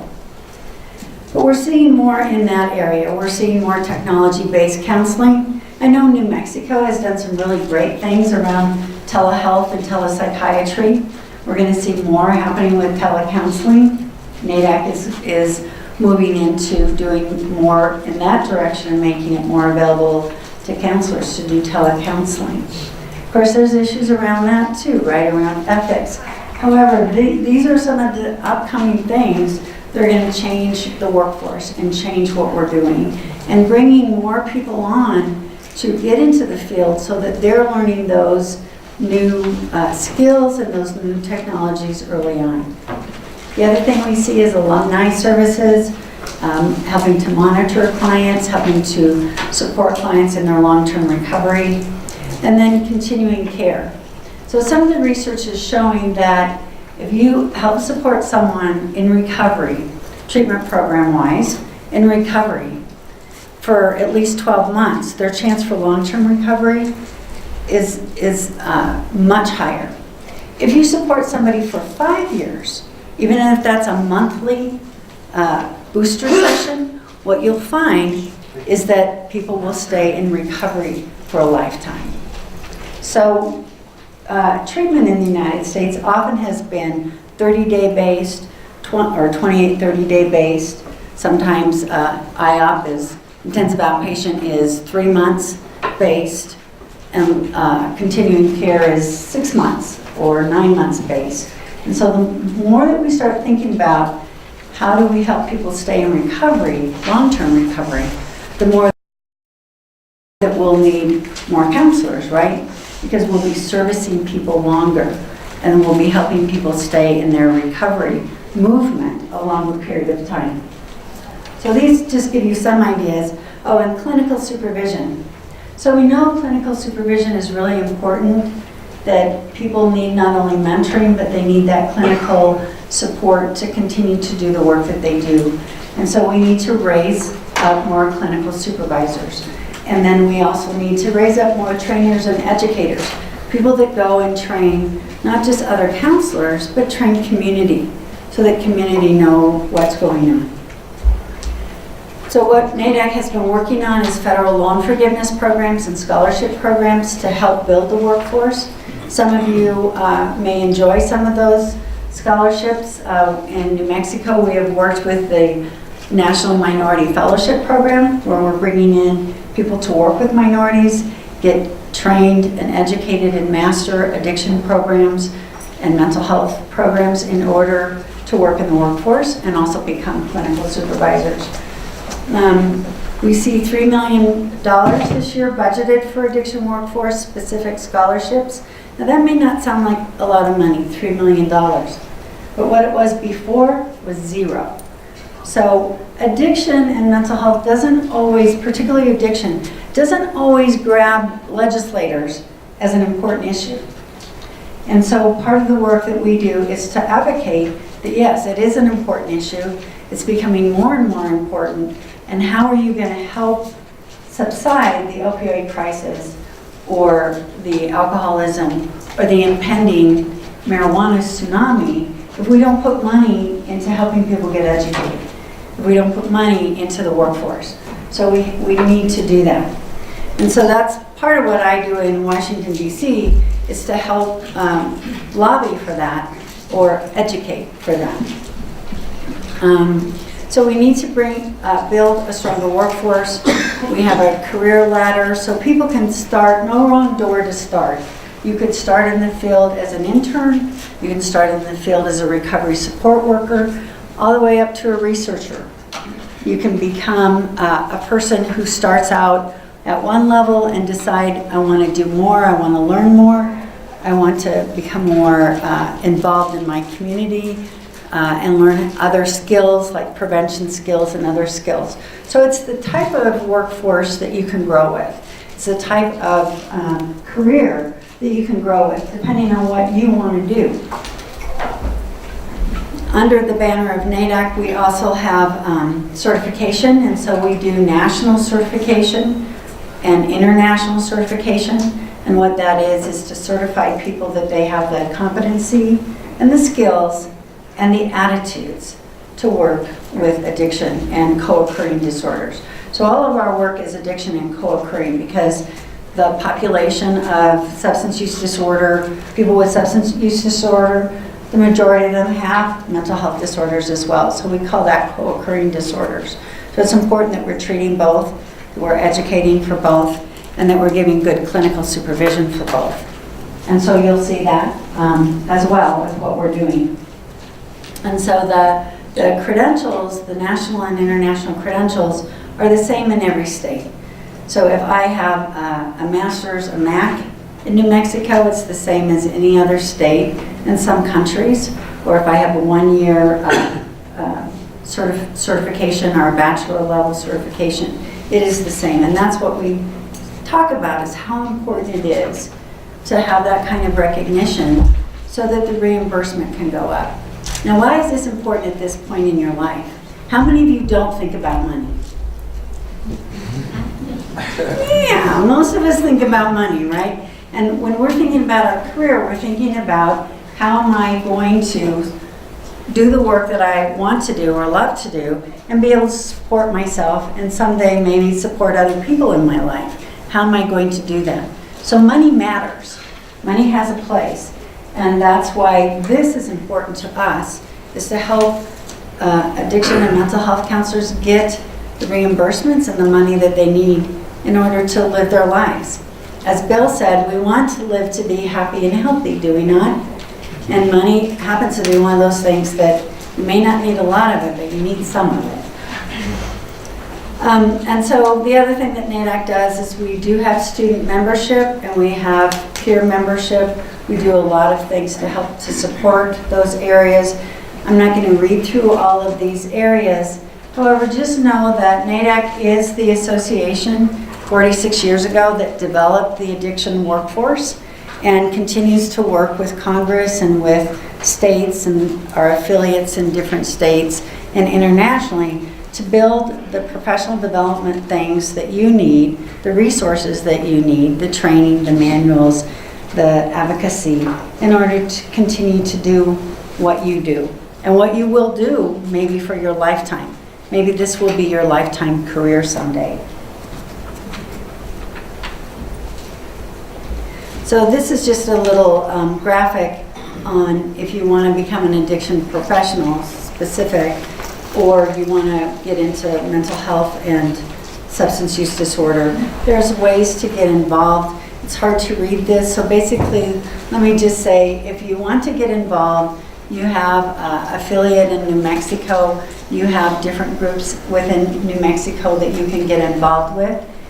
It is important to be involved at some level, whether it's at your agency or with your state association, so that you're getting that support to continue to build your profession and your own place in the profession. So I want to talk a little bit about what got me here. So some of you in this room are already in the profession, right? And how many of you came into substance use disorder, mental health because of family of origin issues? Some of us did, right?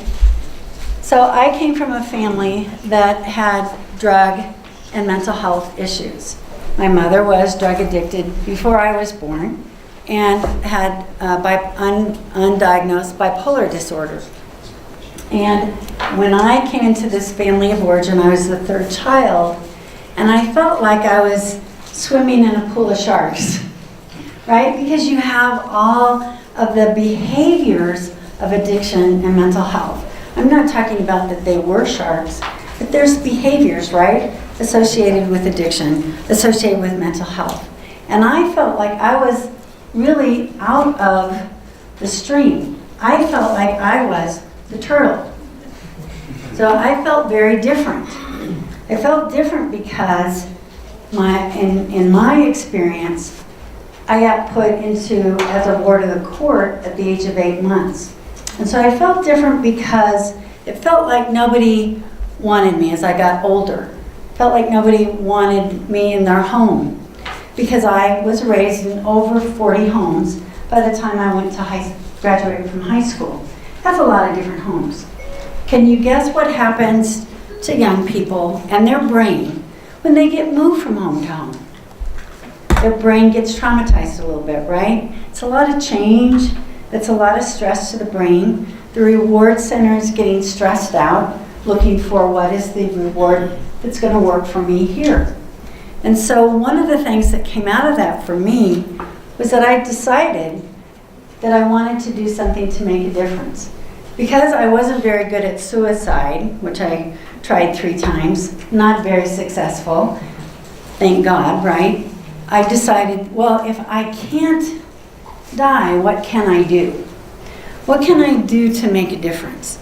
And so I decided at that age of 15 and a half, when I quit using drugs, because drugs don't really help your brain, as you heard from Dr. Bill. They don't help your brain to decide something positive. They sometimes help your brain to decide things that are negative. I decided what I wanted to do was to make a difference and to go to school, to finish somewhat like Wayne, to finish high school, to go on to college, and to do something to help other people. I wanted to change the world. That's all. But I wanted to start with juveniles, with young people, and I wanted to start in my community. I wanted to do something that would change the dynamic of substance use and mental health disorders so that it wouldn't be generational. You know how we talk about generational addiction? You've probably heard that somewhere along the line, that it goes on from one generation to the next generation. Well, my hope was, could we get to a place where we could have generational recovery? Could we have generational recovery? And from that, I learned something about the brain, that we could actually help change the brain and family systems and the way that families talk to each other and communicate behavior-wise with each other, the non-verbals that we do in families. We could actually change that and change the dynamic of what happens in families. And therefore, if we change that dynamic, it'll change the dynamic that happens in relationships, because you'll learn new ways to relate in relationships. And so that was my hope, and that was my hypothesis.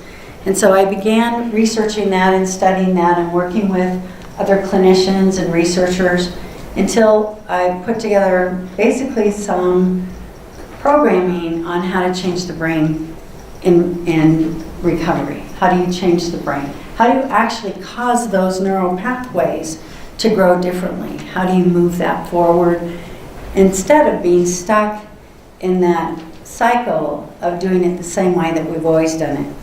Those of you who are in recovery, you know how difficult it is not to go back to the old stuff, not to go back to thinking the old ways, going to the old places, being with people who you've been with in the past, using. And so this helped me to begin to realize I could change my brain and I could do something different with my brain. And that's kind of what led me to putting together Rain in Your Brain. So life then changed for me. I felt like I was moving it on track. And as we know in addiction and mental health, it's staying on track that's the hard thing. And so that's one of the really rewarding things about working in this field, is that you can help people think about, how do I stay on track? Not just in terms of the behaviors, but also in terms of how their brain works. How do I stay on track? How do I do this well for myself? And then in the future, how do I do this well for other people? So these, to me, are some of the exciting things that have kept me in the field, so that kept me doing this work, is because I can not only see the change within the individuals I get to work with, I see the long-term change that can happen, the generational change that can happen. And so to me, that's really exciting to see that happen. And actually, when you're in the field for a while, what you start seeing is your clients' children coming to you. You know, and they're starting to talk about the things that affect them. They may not be having mental health issues, they may not be addicted. They're still going through that maturation process and wanting some answers about that and wanting to learn about that. So life moving on track is a big issue. So one of the reasons why we're doing these workforce forums across the country are to help people think about coming into this profession. What are the motivators for you that bring you into this profession, or that you might consider to work in mental health or substance use disorder? Are there things within your own life pattern that may motivate you, whether it's a family issue or a friend? Is it your curiosity? You're wanting to learn how you could help other people? Is it that you're the type of person who believes that it's important to make a difference, to make a change in other people's lives, and that's important to you, for however that comes out of your thought process? That's why we're doing these workforce forums. We want to help people think about, is this possible for me? Or do I know someone who might think that this would be a career for them? That's also, I want to thank Molly and her crew for all the work that they've done to help bring this together, and all the exhibitors that you have available to you to talk about what is it really like to work in the workplace. What experience might you have? What field placement or volunteer work could you do to get an idea, is this something for me? Is this something I might like to do? And again, it's not just about us here today or those of you in the satellite locations. It's also about who else you influence, who else you talk to that may be interested in this. So we always say it's important to pass it forward, you know, give information to other people, give them the opportunity to see what is possible. So So I encourage you to meet with the exhibitors. We're gonna have questions at the end of the forum. I encourage you to ask questions. I'm gonna encourage you to look for volunteer experiences if that's important to you. And for those of you that are in college programs or plan to be in college programs later, to plan your field placement experience, because that's where you're going to learn a lot more on the job and have the opportunity to sort some of these things out. I also want to thank you for listening and for being here. This is really important to the work that we're all involved in doing. And I gave you a brief scenario of my personal background. I didn't want to go too far into that, but I'm a little bit like Wayne. So some of the things that people ask me is, well, what was that like to be using drugs and getting off on that track before I was 10 years old? I started off on that track.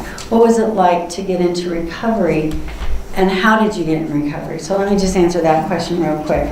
I was like Wayne. I was a juvenile delinquent child, but I grew up in Los Angeles, on the streets of Los Angeles, and my PO didn't understand that at the age of 11, when I put together the first known girls gang in Los Angeles, that I was well organized. My PO didn't get that I had transferable skills. And that was important for me to learn later in life, that the skills that I had as a young person, doing things that were not positive, were skills that I could use later in a positive way. So those of you who've had some of those life experiences where probation officers or counselors or social workers have said to you, these are not skills that I would recommend, or these are things that are going to hurt you, think about how you can take those skills and transfer them into something positive. Or the other youth that you work with or that you're involved with that are in your life, think about that. That we all have, whatever our backgrounds is, we all have skills that are transferable. Molly read that I write curriculum and that I write books, things like that. Well, I used to write plans on how to go down Hollywood and Vine and hit all the best jewelry places, because my thing was jewelry and drugs. So I still love jewelry today. But jewelry and drugs was my thing. But I'd write up these plans and then I'd teach them to my and I called it a girly girl gang. I didn't think it was a gang. I called it a girly girl club, actually. I didn't think it was a gang. But again, you know, that's not what my probation officer or the judge thought it was. They saw it a little bit differently. Those skills, right, organizing, writing, were all transferable. And so I really, you know, as you're thinking about, for people that you're involved with, your friends, yourself, every single person has transferable skills. And if this is an area that you want to go into and you're afraid, oh, my record or the things I've done in my past are going to limit me, they may not limit you at all. They may help you. They may help promote you to think about how to use those skills. Nothing's wasted in recovery. That's the other thing I want to say. Nothing is wasted in recovery. And there's always hope. With recovery, there's hope. There's hope for something different. There's hope for change. And there's hope. Gosh, I never expected to be executive director of NAADAC. That never hit my head. I never expected to run an addiction technology transfer center where we would take research and change it into practice. Never expected that in my life. Never expected those things. So it's amazing as you get into these professions, what you can do. Again, if you put your brain to it, right? So again, thank you for listening. And Molly, I'm going to turn it back to you. Great. Thank you.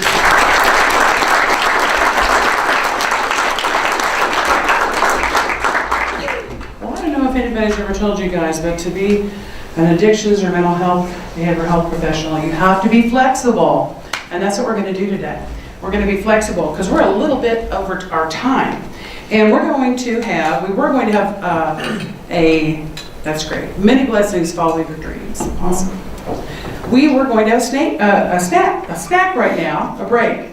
And right now, though, we're going to do a short transition to the panel while we exchange our passports for raffle tickets. And Gina's gonna come in to help with that. Actually, they're gonna go out there. Okay, come Jen, tell us what we're gonna do.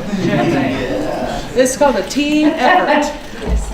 Yes, so if everyone who has a passport can go back out to the registration table, you'll do a quick exchange for your passport for raffle tickets, and then just come right back in here and we'll get the panel started. So thank you, everybody.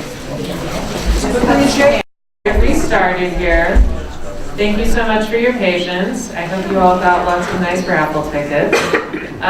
So my name is Jen Panhorst. I'm an LCSW, which means that I'm a social worker. I've been in practice for 11 years, mostly working with young adults and teenagers. And I'm going to be facilitating this panel here today. So what we're going to do first is everyone's going to have an opportunity to introduce themselves. So say what kind of, because we have lots of different professions represented in this panel. So what kind of work you're doing, like where you're working, what kind of degree you have, how long you've been doing this work. And then we are going to turn that over to questions to the audience. And so that includes the satellite sites. So if there's questions in the audience there, we really want you all to type those in to Zoom so that we can field those questions over here. So with that, I'm going to start passing the mic down so we can meet these panelists. Hi, my name is Sonia Briones. My training is in art therapy. So my background is in counseling and art therapy that's kind of combined. What else can I say about my work? Where do you work now? I work at All Faiths, which is an outpatient trauma center. We advocate for children. We are sort of one of the first stops that kids come to do a safe house interview if there's been something traumatic or an event happening in their family. And then we also get the kids as clients later on. I have about 30 clients on my caseload right now, and I'm very lucky that they're between the ages of 4 and 75. So, every day is different, and every hour is different, and it's really exciting for me to do that work. And how long have you been? I've been a counselor for about 6 years. Oh, it's my turn. Hi, everyone. I am Christina Villalobos, and I am a youth outreach worker, life skills coach for Healthy Transitions in Valencia County, which is piloted there through Southwest Family Guidance Center. I was actually the first youth outreach worker for the program, which is funded under SAMHSA. It was a rough start, but needless to say, we've been super successful. This is our 4th year, and we're heading into our last year in October. So it's sad that it's ending, but it's been very successful. We've been able to help youth in Valencia County. I'm going to go ahead and estimate somewhere between 350 to 400 youth there overcome barriers to transition into healthy adulthood. Whether that's mental health problems, substance and alcohol abuse problems, and just essentially just peer support. And so yeah, I've been doing it for 4 years, and that's it. Did I get everything? Yeah. Awesome. Thank you. Hi, I'm Marissa Nachumson. Right now I'm a master's in social work student with Mexico Highlands University. I work as a grad assistant there. I actually spent 9 years at All Faiths before this. I started out there as a family advocate and did a lot of work in Valencia County and all the way to McKinley County, all over the place, working in the homes with families. And then I spent the majority of my time in the Children's Safe House as a forensic interviewer. And I just recently, a year ago, left just to concentrate full-time on school. Hi, my name is Robert Whiting. I'm a graduate of Alabama State University. I have a degree in sociology and social work. I started my career as a juvenile probation officer. I worked as a juvenile probation officer for many years. Ended up transferring to adult probation and parole. and I worked with adult probation and parole until I retired. Once I retired from adult probation and parole, I went to work in prison, or private prisons. It was called Wackenhut at first, later became Lee County Correctional Facility. Ended up working in their therapeutic community, which is now RDAP. I worked there with them for a little over 10 years. Started out as a LSAA, later became a LADAC.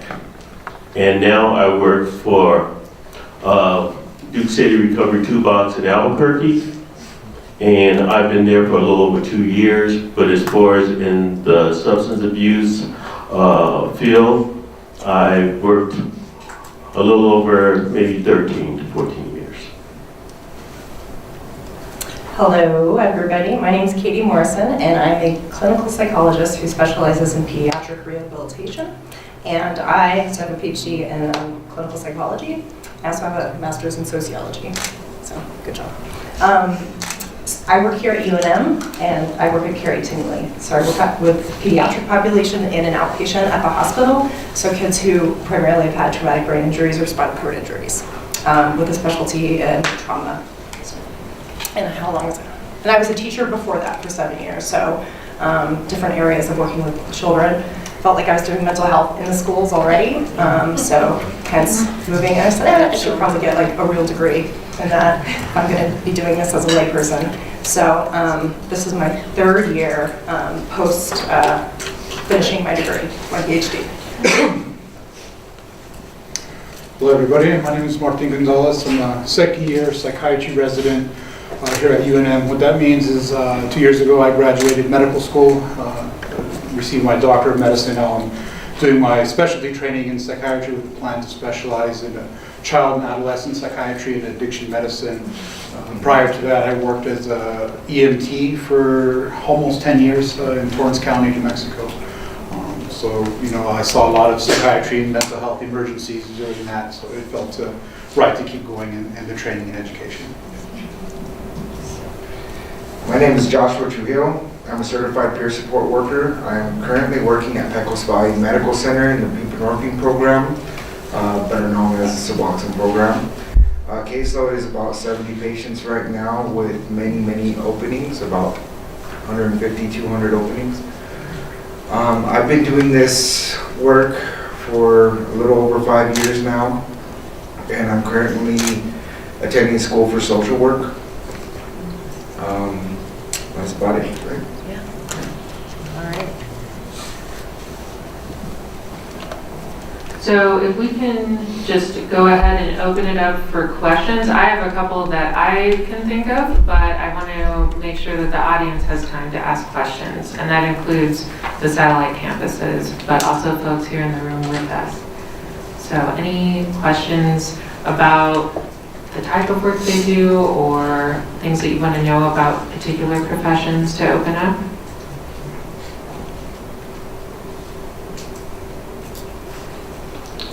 Well, one thing that I wanted to ask all of you about is what is something that you really love about the work that you're doing? And we can start that with anyone. I see the mic is in, it's in your hand, Katie, so you get to start. So what we love to do, I was kind of something you really love about the work that you're doing.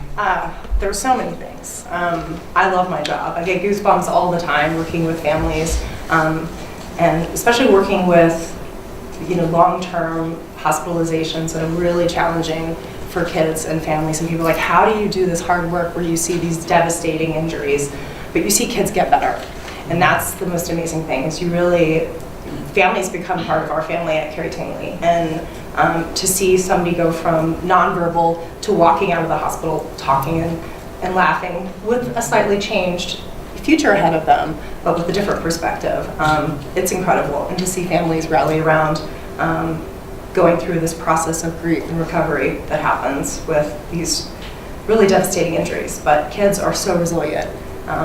So it's pretty magical. Like magic and laughter happens, I'd say, every day. What I like about the job that I do I work in substance abuse, and a lot of the people we see have an opioid use disorder, and they have other issues too, mental health issues, anxiety, depression, PTSD, post-traumatic stress disorder. And in the clinic that I work in, it's not only substance abuse, but it's behavioral health also. But what's rewarding to me is to know that you are part in helping someone regain their life, knowing that you contributed a small part of yourself into the change they're making to be placed back in the community and get away from the drug culture. And because they can be in that culture for so long that they think that's all that exists. I mean, because their friends, everyone they meet, everyone they work with, deal with, are also into that drug culture. So we not only work with them on the addiction, but when we try to pull them away from that lifestyle, also try to work with them on changing their mindset. And we don't wait until the end of the road. We start at the beginning. And have found it to be very satisfying. And that's what's rewarding about the job.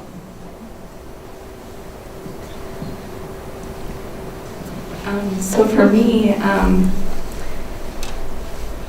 thinking about the time I worked, and well, I'll talk about two things, the school and the work.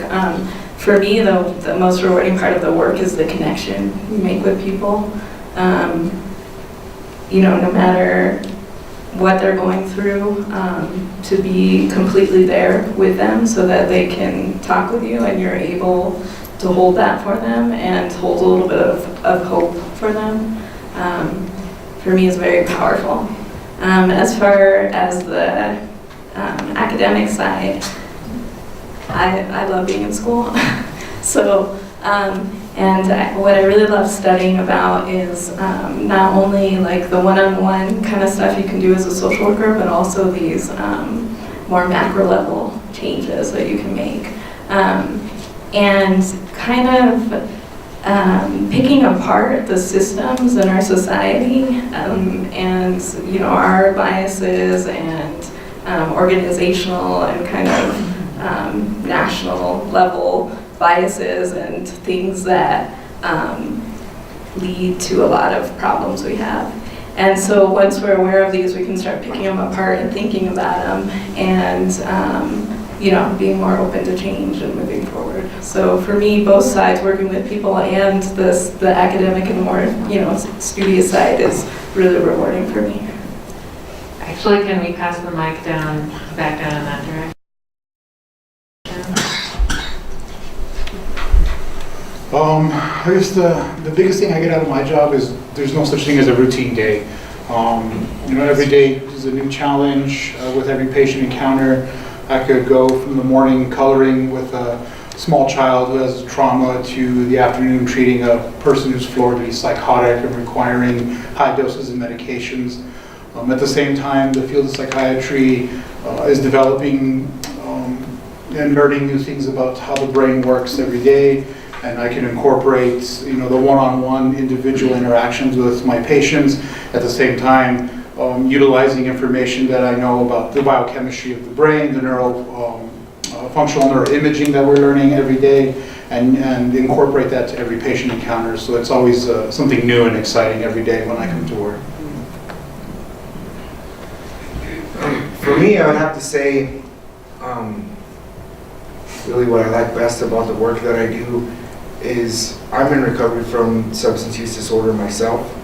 And that's not the only way to become a certified peer support worker. There's also other mental health diagnoses that you can be in recovery from that qualify you for the certification. But for me, it's like when I was seeking treatment, I went into a place where I met with a certified peer support worker, and you know, I always had this closed-minded behavior of they'd put me in front of counselors and therapists and stuff, and I'd ask them the same question: have you ever been addicted to anything? And they tell me no. I'd say, okay, cool, you read a book about me, you know? And so when I went and met with a peer support worker, I met with somebody who had been through the same things I had been through.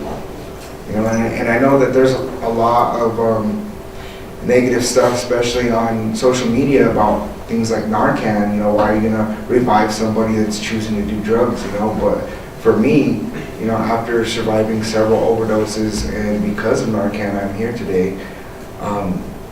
I have a whole different view on it. You know, I've been able to get my life back together. I've been able to raise a family, but more importantly, is I'm able to work in a field where I'm able to show people this is what I did, you know, to get out of my addiction.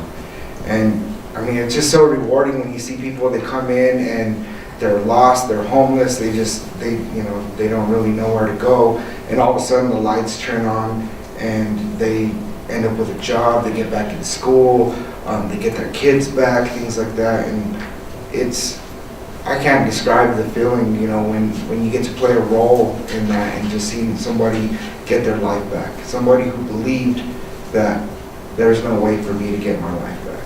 So, thanks. We're actually, if you can keep the mic down there, and we're going to use this mic over here.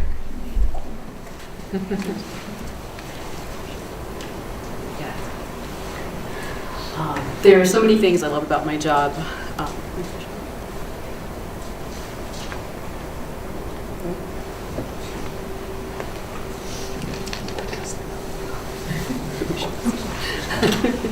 All right, yeah, maybe we should get that one. Oh, there we go. All right, yeah, just don't do anything. Don't touch Okay. it. Yeah.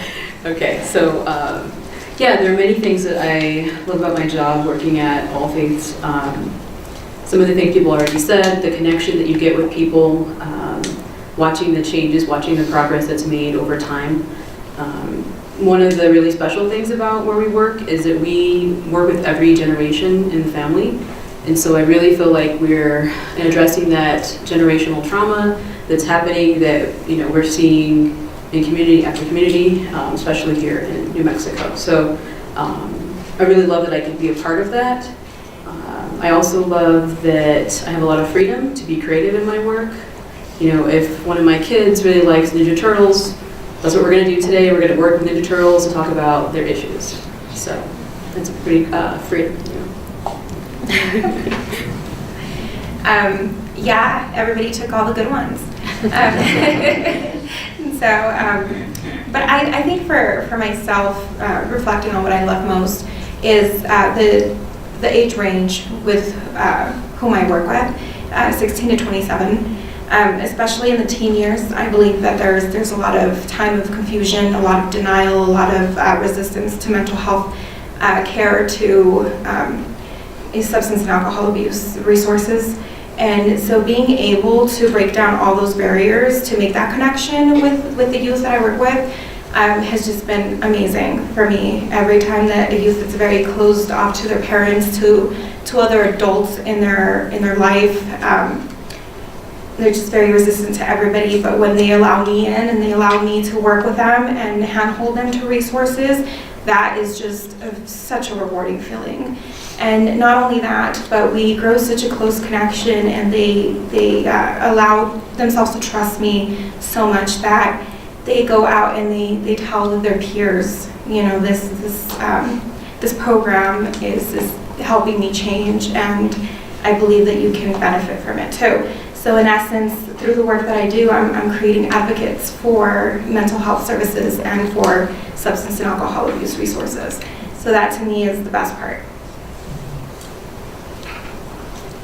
All right, thanks. I have one more question that I want to do before we open it back up to the audience. And that is, what is something unique that you believe that your profession has to offer? And I'm going to start with Marissa because the mic's in her hand. And get a chance to think about that. You know, I think as far as social work, we are really trained to look at every single system. So, you know, whether that be the family system, the individual, just, you know, how they are, the environment you're living in, so the country as a whole, maybe, you know, the political system, but also thinking about like, you know, racism, poverty, you know, gender roles, like all these different things that make us kind of think about who we are. And so we're trained to pull that all in. And actually, the thing that I love the most, and I think is the most important thing with social work is we're really trained to treat everybody with dignity and respect. And to see, I think, you know, you were saying it at the end, and Cynthia before, everybody has strengths. And so what our job is to do is see, okay, what's going on now? Maybe you're using something that might not be great, might not be leading you in a great direction, but you have these inherent strengths, and how can we pull that out of you so that you can lead a more healthy life. So. What I see in a profession, working at Duke City Recovery Toolbox, is being able to look at people as a whole and knowing that it strikes every area of life. It doesn't matter if you're in poverty, it does not matter if you're middle class, it doesn't matter if you consider yourself elite, because addiction goes in every area of life. And what I like about it is that we work with people from all different ethnicities, all cultures, and have a compassion for the job. And I feel everyone that works there has a compassion for the people they work with and to help them through. And that's what I like. It's like we're family trying to help other families. And I really think that means a lot to let the people know that you're working with, that you really and truly have cares for their concern. One of the reasons I wanted to become a clinical psychologist was the variety of things that you can participate in to help children and families from so many different levels, from systems perspective to getting back in training. So I'm also a professor and I get to teach seminars, which is so fun. I still get to be a teacher, basically, and supervise psychology interns and sometimes psychiatry fellows. We might see each other around. And then I get to have clinical time too, and I work on amazing research projects that are about advocacy around the state, which is so great. So all these different facets are able to happen, and that degree enables it. And often you can do that in social work or various avenues, but I just wanted the ability, and that's one thing I think about a clinical psychologist is, we see things also from a systems perspective. And I think that there's just such a mutual gratitude between patients and clinicians. And that's kind of a fundamental belief, I would say, that we have, is there's just gratitude and connection, and across these different levels where you can have an intervention, whether it's statewide or on one level. So I think that's something unique, potentially, to my field. The big thing that drew me into psychiatry, and actually what makes it unique in medicine in general, is we not only take into account the biological causes of illness, but we look at the bigger picture, the psychosocial causes of illness, and how we can use those to help facilitate and bring about general wellness for our patients. Also the diversity and the flexibility that we have as psychiatrists. I not only see patients in the emergency room and my outpatient clinics, but there's very few doctors who can say they had the opportunities to ride around in the community and see patients in their homes, or ride along with law enforcement and work with crisis intervention teams and things like that. So like a lot of the other folks have said here, we have the opportunity to look at big picture problems and address those within our patient populations.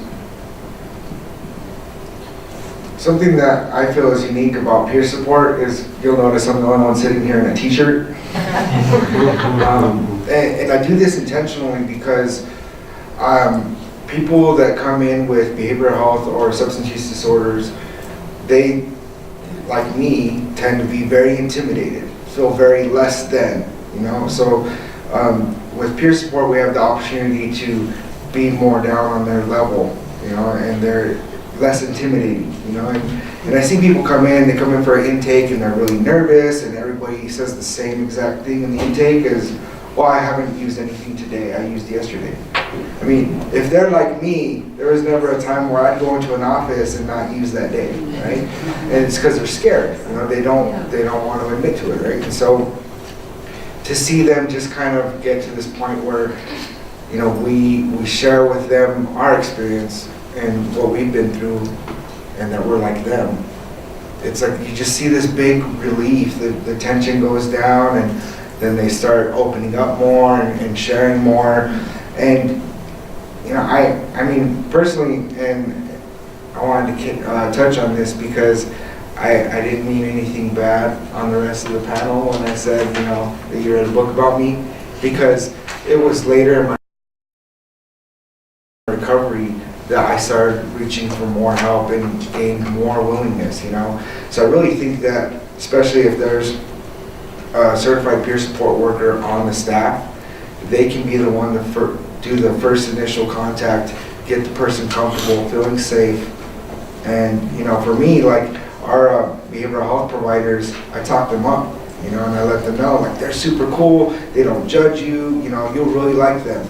And you can see they kind of step into that appointment a little bit more comfortable.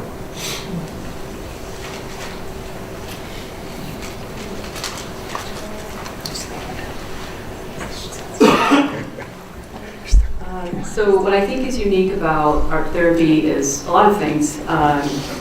It's definitely the kind of approach that you can use with other things. It's like a tool that you can add to your toolbox.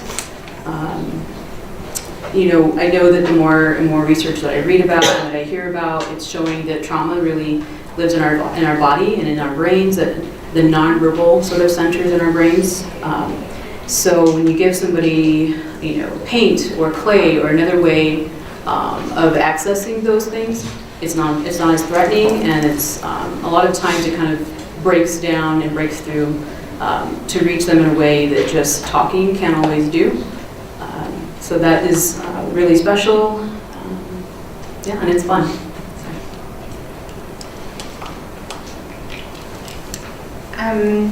What I see in my field, is that the question? Okay. I see a lot of potential, a lot of opportunity. As somebody mentioned, there's never a routine day, everything is different. With the population that I work with specifically, we essentially get to just hang out, and in a very non-clinical way, which again, clinical setting, somebody that appears way too clinical. I apologize about today, I like to dress up sometimes. but oftentimes I am also in jeans and very laid back to give that impression of, you don't have to come in here and feel judged and stuff, and that is essential when trying to gain the trust of a teenager or a young adult. So the fact that my day is never routine, we get to go hang out in coffee shops and just have a very loose conversation is just great. It never feels like I'm working. It doesn't. So that's great about social work in general, I believe. And I believe that's it. All right, I just wanted to check in with our audience, both here and remotely, if we have any questions that we want to direct towards the panel. Yeah. My question is, what would you tell some of the young people in the room that might be interested in going into this field of behavioral mental health or substance abuse? So a piece of advice about entering the field? Yeah, a piece of advice or just anything you want to share. Yeah, can we, there we go. Well, I can tell you a little bit about being a LADAC. In fact, that's what I was called here today to talk to you about. Licensed alcohol substance abuse counselor, and that in that field you need at least an associate's degree or higher, at least 276 hours of training. 90 of those hours should be in substance abuse, 90 of those hours should be in alcohol counseling, and 90 of those would be, let's see, 90 substance abuse, 90 alcohol, 90 in counseling, and at least 6 hours of ethics related to substance abuse. And at that point in time, your credits or your college credits can be added if it's in a related field of study. And there's a test that you would take to become a LADAC, licensed alcohol substance abuse counseling. But like it was stated earlier, there's so many different ways to enter into the field. So that's not the only one. But I would say that it's a good field career.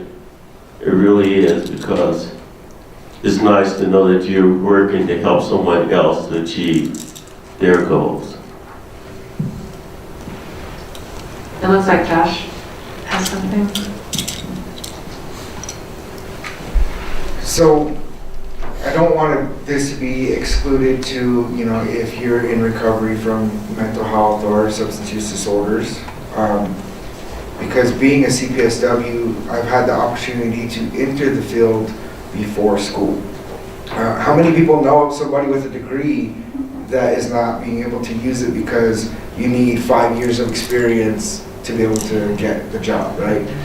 So, I mean, there's other ways to get into this field, such as treatment centers, sober livings, etc., without the certification. And for me, I already have 5 years experience. I'm wrapping up my second semester of school. So by the time that I do get my degree, I'll have plenty of years in experience in the field, and so they can't discredit me of, well, you have no experience in this. It's like, okay, I had the experience first, put the degree on top of it, and then it's easier to get hired, basically. Okay. There's another element. I'll just tell them another element. Okay. You have something to say? And there is another element too, because you can work under a licensed social worker, psychologist, marriage and a family counselor. You can work under them if they've been licensed for 3 years, and that would help you also in the hours that you may need. To have the amount of credits you need, hours going into the field. So you can get that also. I guess as you can look at it as also as doing an internship. I got my hours from working inside the prison and therapeutic community under a licensed LADAC that had more than 3 years experience. And that's how I ended up with my hours. But there are several ways, to get into the field. If you're looking to get into medicine, mental health, or anything, if you're still in high school, early in your college career, I say look for volunteer opportunities. Call clinics, call your, if you have parents, your friends' parents, if your local community clinic, anything like that, give them a call, see if you can hang out for a day, shadow, learn a little bit about what they do. Even ride-alongs with law enforcement, first responders, EMT firefighters is a good way to step into it, kind of get a little taste of not only mental health, but healthcare in general. You can learn about what's cool about it, what's interesting about it, and then you can look at what's required for education and training and things like that. Big things is you want to find something that's going to be fun, you're going to enjoy, because if you enjoy what you do, then you never really work a day in your life, and that's kind of the approach I take to it. I would say don't be afraid to have variety in your studies. Like I did psychology as an undergrad and international relations. And then I was like, I know I want to do psychology, but I want to get a master's in sociology too. And I want to work before I apply and go right to grad school. And I feel like having work experience prior to becoming a clinical psychologist was invaluable. And so then I had time to really research programs. And I would really say look at the programs, because there are so many different types as we see across these professions. But look at the varieties of like, what do I want to end up being able to do, and then what's the right path? And each program is so different. And so my 1 year, I was like, I'm going to teach for 1 year, turned into 7, because I was like, I want to find the right program before I actually go. Because I'm going to dedicate 7 years of my life to this before I'm going to be done. So be really sure. And so I really got a lot of great experience. So don't be afraid to work before you go back. Because that prior career has just been invaluable, as I said, working with in the pediatric population. And so there are clinical psych programs, there are school psych programs where they're child-focused. And I really wanted a child-focused program. So it's look for a clinical child program if that's what you want, or if you want an adult population. But look at the variety and know what you're getting into, and be prepared that it's going to be a long road. But I'm really glad I did it. So just keeping that balanced perspective, I think, and trying different things out, because you can always have a second career. We had a clarifying question from Roswell. Were the hours you explained, were they for LADAC certification? I think that was what you talked about. Yes, the ones I spoke of was LADAC. And you can also, like I said, get an associate's or higher. But that is what that training is for.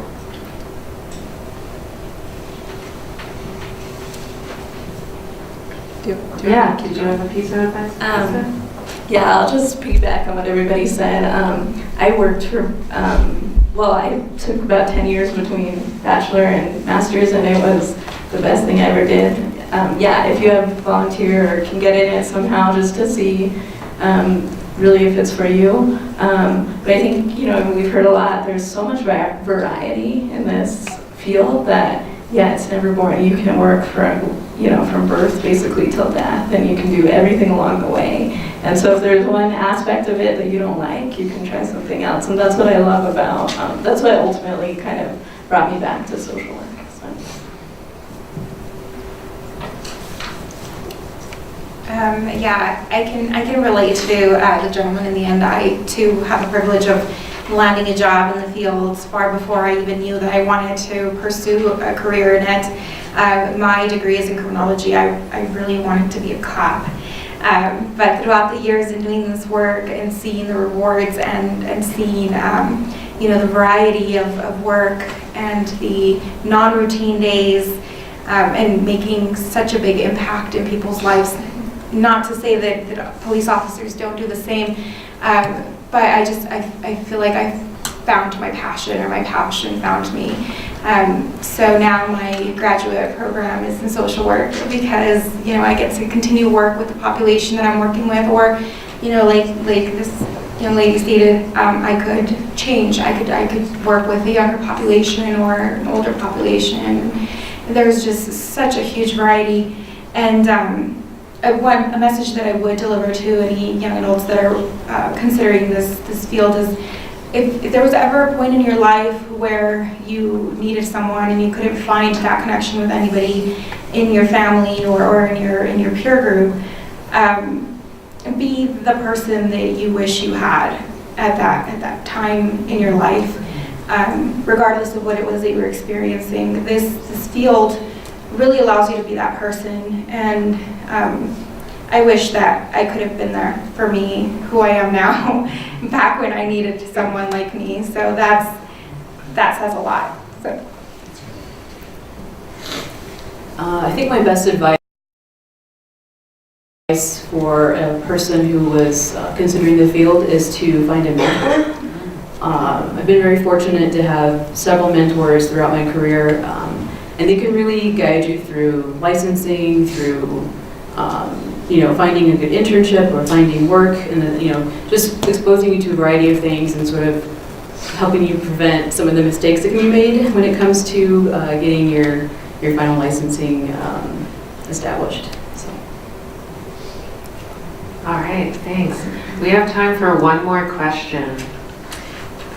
We have a couple of, let me just ask a question from one of the site partners, and it's kind of there's a lot of things going on. So at what point can you feel treatment has been successful with clients or the population you work with, and what do you know about the success rate of your work? Okay, so how do you define success, and how do you know what your success rate might be. Okay. It's a good question. That can be a tough question too.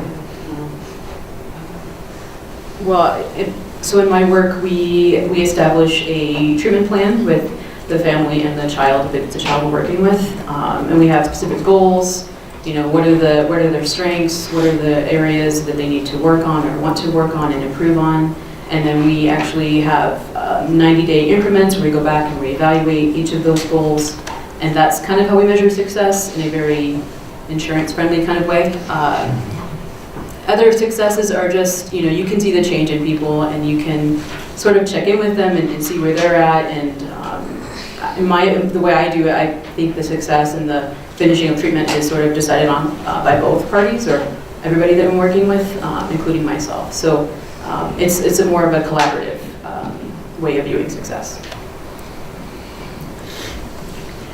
So we have all kinds of documents and assessments in place as well to measure success. A lot of tools, but personally I measure success with my clients by seeing when they reach out to me instead of me hounding them to come in for a session or having to push them into doing something that's related to their goal.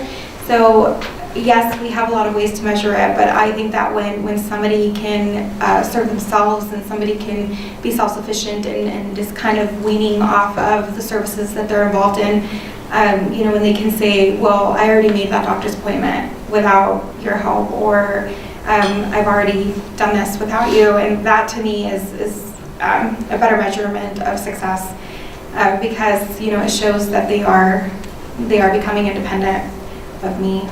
So, and I don't know what our success rate is. I would have to go into the data, and I'm not fond of it.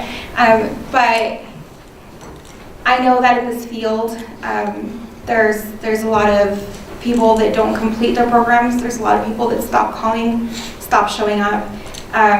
There's a lot more of those people than there are that actually stick through the program and reach their goals, which is very disappointing. But I learned very early on to focus more on our successes, that one person that you did impact, that one life that you did change. You should focus a lot more on that than the 10 that unfortunately fell through. So.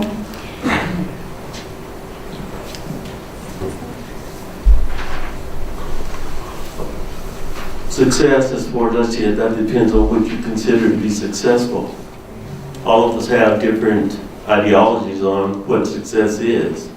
In doing a treatment plan, we do treatment plans also. Maybe seeing somebody fulfill one of their goals is successful.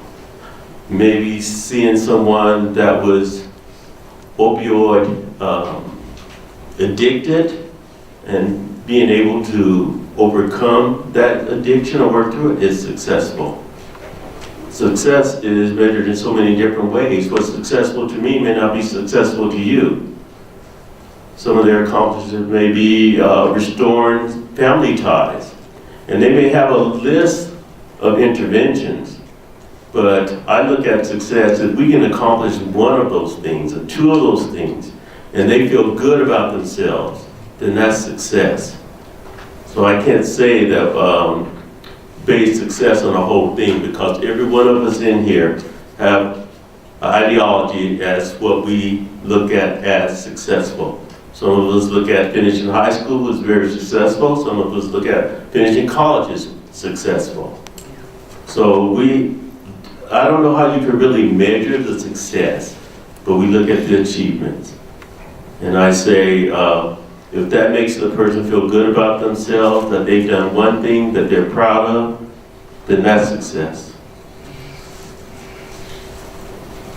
I agree that success is very collaborative, and it definitely depends on each case. But if I was going to give an overall general depiction, it's when we all come to the place, and from day one we're talking about graduation, because I don't want kids to feel pathologized. I want them to graduate from therapy and not have to be in it forever and ever and ever. They know they can always come back, but we talk about it, and it's constant. How are we doing?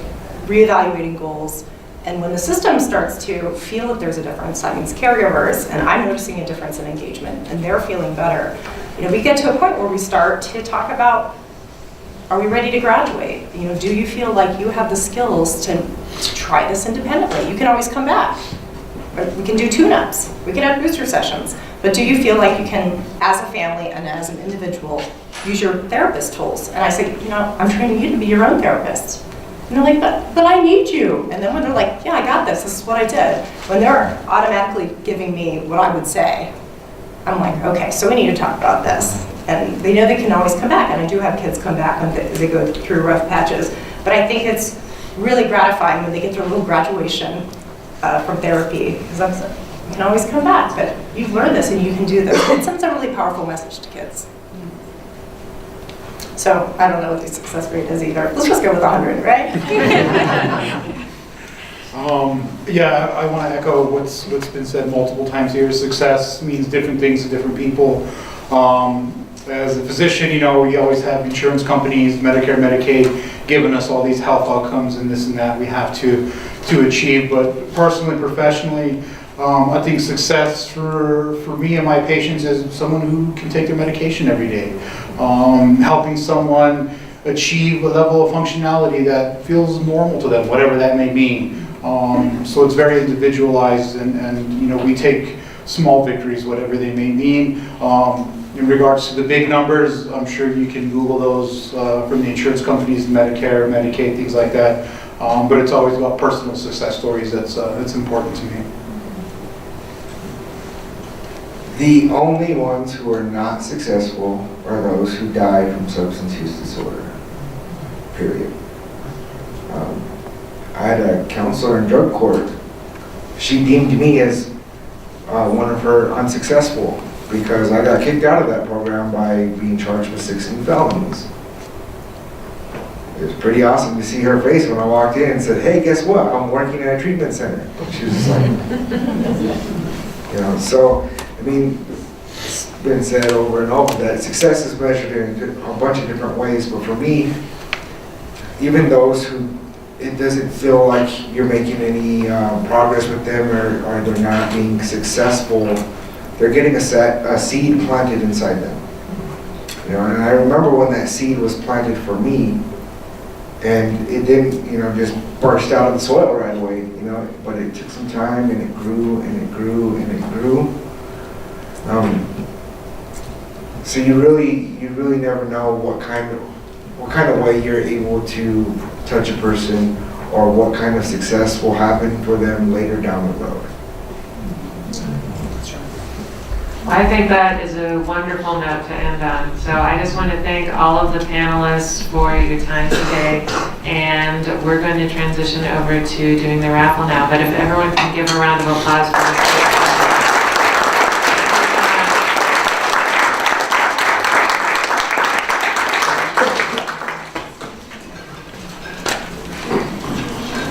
Social workers rock. Yes. I also